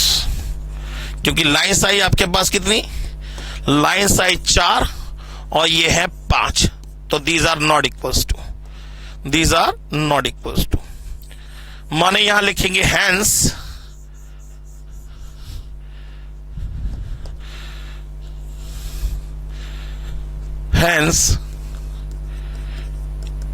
improvement should required। Improvement की रिक्वायरमेंट है। अब इंप्रूवमेंट कैसे करते थे, जो बचे हुए एलिमेंट है ये जो बचे हुए एलिमेंट है माने 2 6 3 3 3 3 3 1, इन बचे हुए एलिमेंट में से मिनिमम वैल्यू कौन सी है सर 1। तो 1 क्या होगा, इन बचे हुए एलिमेंट में से माइनस करेंगे, बाकी ये जो पॉइंट ऑफ इंटरसेक्शन है, ये जो पॉइंट ऑफ इंटरसेक्शन है, ये जो पॉइंट ऑफ इंटरसेक्शन है, इस पे क्या करेंगे प्लस। बात समझ में आ गई? तो फिर दोबारा से उतार लेते हैं, यहां लिख लेते हैं contractor A B C D और ई। यहां आ गया रोड नंबर 1 2 3 4 और 5। हाँ जी सर, अब जरा ध्यान दीजिएगा, अब जरा ध्यान दीजिएगा। सबसे पहले इन बचे हुए एलिमेंट में से मिनिमम वैल्यू कौन सी है 1, तो इनमें से तो 1 माइनस होगा, इन पॉइंट ऑफ इंटरसेक्शन में प्लस होगा और बाकी एलिमेंट को एज इट इज उतारेंगे। तो यहां आएगा 2 2 1 0 और यहां 0 में 1 ऐड कर देंगे 1 0 5 2 4 और ये पॉइंट ऑफ इंटरसेक्शन है 1। यहां 2 में से 1 क्या होगा -1 5 2 2 और ये 0 एज इट इज, क्योंकि ये पॉइंट ऑफ इंटरसेक्शन नहीं है। 3 0 0 4 और ये पॉइंट ऑफ इंटरसेक्शन है 1। 3 में से 1 गया 2, 3 में से 1 गया 2, 3 में से 1 गया 2, 1 में से 1 गया 0 और ये 0 एज इट इज। लीजिए सर, अब फिर वही प्रेफरेंस को हाईलाइट कर लीजिए, क्योंकि अब आपको फिल लाइंस खींचनी है। ये काम कब तक करना है, जब तक number of lines which cover maximum number of zeros is equals to number of rows और नंबर ऑफ कॉलम्स ना आ जाए, तब तक ये काम आपको करना ही पड़ेगा। बात समझ में आ गई? हाँ जी सर, अब जरा देखिए फिल लाइंस खींचनी है। अब हम लाइंस खींचेंगे, कौन सी लाइंस, जो मैक्सिमम नंबर ऑफ जीरोस को कवर कर सके, चाहे हॉरिजॉन्टली चाहे वर्टिकली। तो अब जरा लाइंस खींचने की बात आती है, तो पहले तो चेक कर ले भाई हॉरिजॉन्टली कितने जीरो कवर हो रहे हैं, vertically maximum number of zeros कितने कवर हो रहे हैं। सर ऐसे देखा जाए 1 1 1, यहां 2 यहां 2, ठीक है। ऐसे देखा जाए 1 1 1, यहां 2 और यहां 2, तो ऐसे 2 कवर कर लेते हैं, ये कवर हो गए, ये कवर हो गए। अच्छा, यहां पे भी 2 कवर हो रहे हैं। अब देखिए आपके पास सिर्फ और सिर्फ एक जीरो बचा। अब चाहे वर्टिकली खींचिए चाहे हॉरिजॉन्टली, हम इसे वर्टिकल खींच लेते हैं। लीजिए सर, ये कवर हो गया। अब कितनी लाइंस बन के आई सर? 4 लाइन बन के आई, माने अभी एक बार इंप्रूवमेंट और होगा, अभी एक बार इंप्रूवमेंट दोस्तों और होगा। तो यहां लिखेंगे फिर दोबारा, here number of lines which covers maximum number of zeros is not equals to number of rows or columns, number of rows or columns। यहां लिखेंगे hence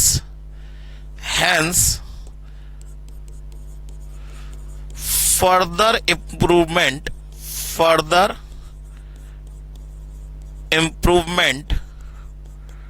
should required, further improvement should required।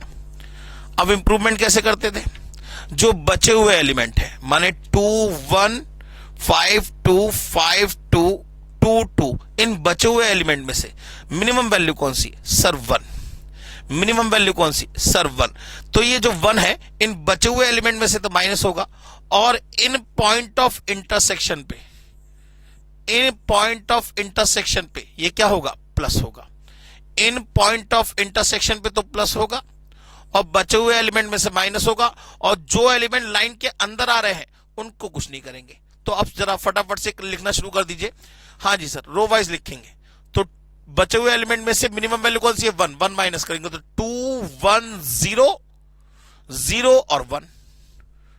यहां पे पहले से मैंने matrix उतार के लिखी है, 2 1 0 0 और 1, ठीक है ना। दूसरी रो पे आ जाइए। हाँ जी, 041 041 41 041 4 और 1। नेक्स्ट 141 2 और 0, 141 2 और 0। नेक्स्ट 3 में 1 ऐड हो जाएगा, 400 5 और 1, 400 5 और 1।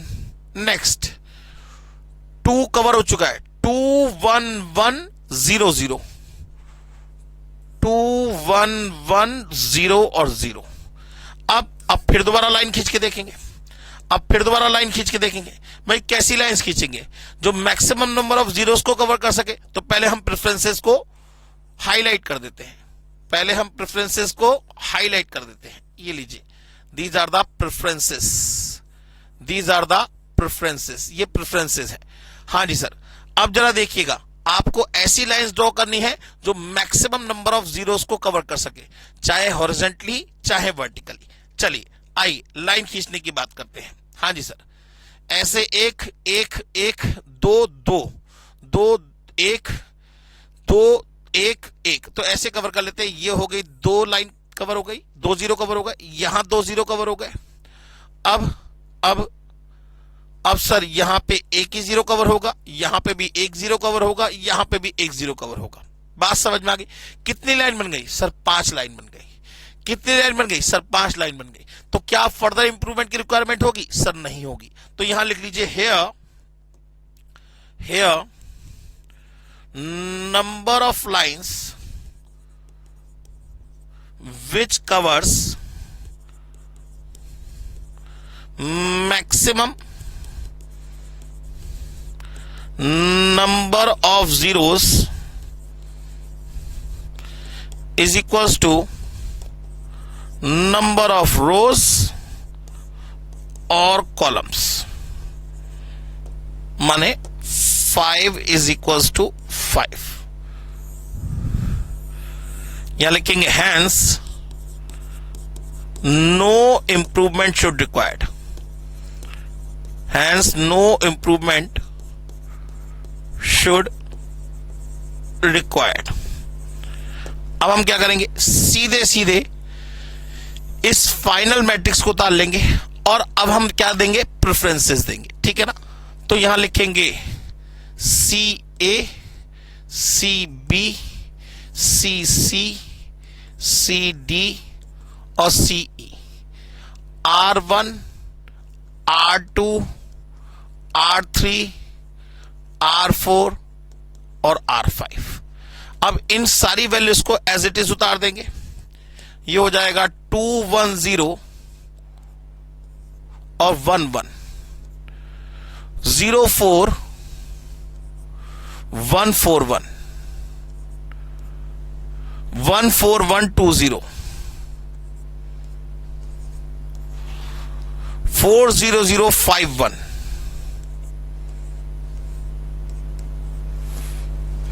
21100। हाँ जी, अब जरा प्रेफरेंसेस को हाईलाइट कर दीजिए, ये प्रेफरेंसेस है।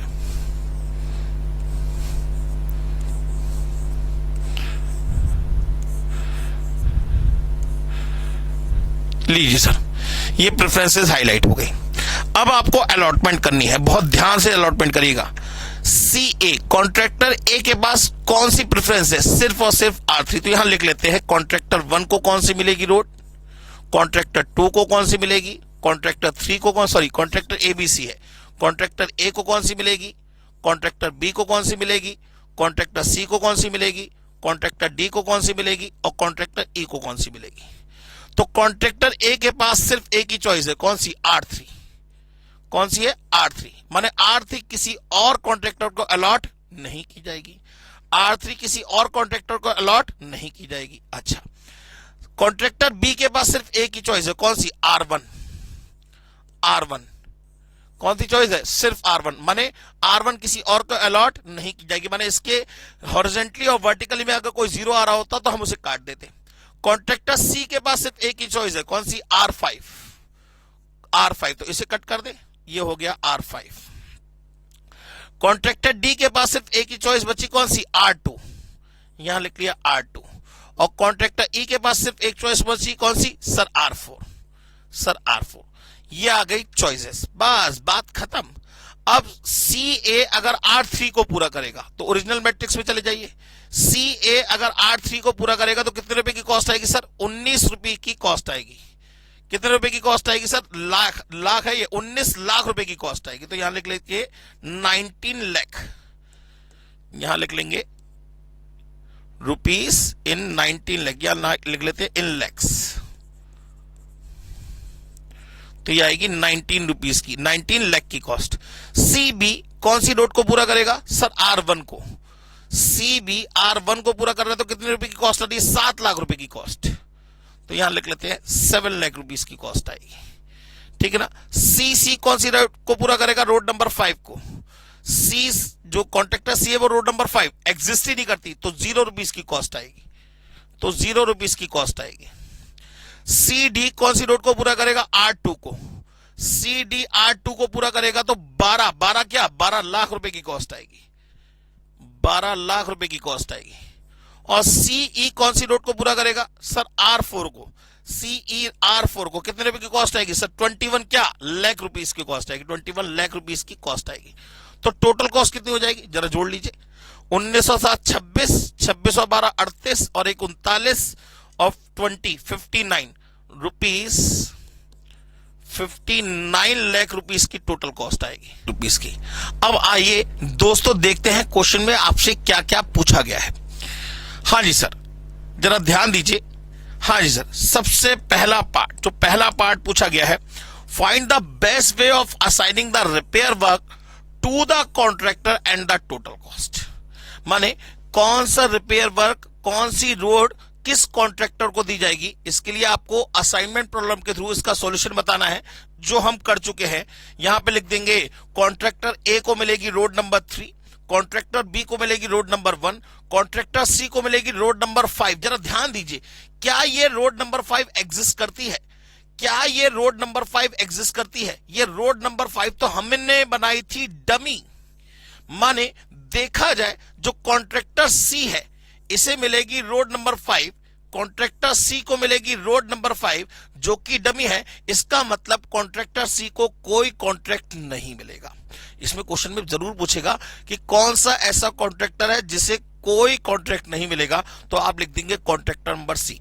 तो पहला क्वेश्चन तो हमारा सॉल्व हो गया कि भाई किस कॉन्ट्रैक्टर को कौन से रोड का कॉन्ट्रैक्ट मिलेगा, वो हमने लास्ट में बिल्कुल निकाल के बैठे हुए हैं। और इसकी टोटल कॉस्ट कितनी आएगी? रुपीस 59 लाख, ठीक है ना। कॉन्ट्रैक्टर ए को मिलेगा contractor road number 3, contractor B को मिलेगा रोड नंबर 1, कॉन्ट्रैक्टर डी को मिलेगा रोड नंबर 2 का कॉन्ट्रैक्ट, और कॉन्ट्रैक्टर ई को मिलेगा रोड नंबर 4 का कॉन्ट्रैक्ट। बात समझ में आ गई। इसके बाद सेकंड क्वेश्चन है, if it is necessary to seek supplementary grant then what should be the amount sought. मतलब क्या है, जरा ध्यान दीजिए। गवर्नमेंट ने कहा था कि 50 लाख रुपए हमारे पास हैं। हमारे पास कितने रुपए हैं? 50 लाख रुपए हैं। इन सभी रोड को रिपेयर करने के लिए टोटल बजट जो है गवर्नमेंट के पास कितना है? 50 लाख रुपए का है, ठीक है ना। लेकिन हमारे हिसाब से रिपेयर में कितना पैसा लगेगा? सिर्फ 59 लाख रुपीस का लगेगा। अब गवर्नमेंट से कहा जाएगा साहब टोटल कम से कम हमने असाइनमेंट करके देख लिया और सबसे मिनिमम कॉस्ट जो आ रही है वो 59 लाख रुपीस आ रही है। गवर्नमेंट ने कहा नहीं साहब मेरे पास तो 85 लाख रुपए है देने के लिए। तो अगर सप्लीमेंट्री में आपको एक्स्ट्रा फंड चाहिए होगा तो कितना रुपए का एक्स्ट्रा फंड चाहिए होगा? सर 9 लाख रुपीस का। 9 लाख रुपीस का क्या चाहिए होगा? आपको एक्स्ट्रा फंड चाहिए होगा ताकि आप सभी रोड्स की रिपेयर कर सके। Third point, which of the five contractor will be unsuccessful in his bid। कौन सा ऐसा कॉन्ट्रैक्टर है जिसकी बिड अनसक्सेसफुल रहेगी? तो वो हमने पहले ही देख लिया, कौन सा? कॉन्ट्रैक्टर सी। तो इसका आ जाएगा आंसर कॉन्ट्रैक्टर सी। बात समझ में आ गई। तीनों क्वेश्चन के आंसर हो गए। ये जो क्वेश्चन है, ये अगला क्वेश्चन है, ये हम कर चुके हैं ऑप्टिमल सॉल्यूशन वाला, ठीक है ना। चलिए अब हम बात करते हैं दोस्तों नेक्स्ट क्वेश्चन की।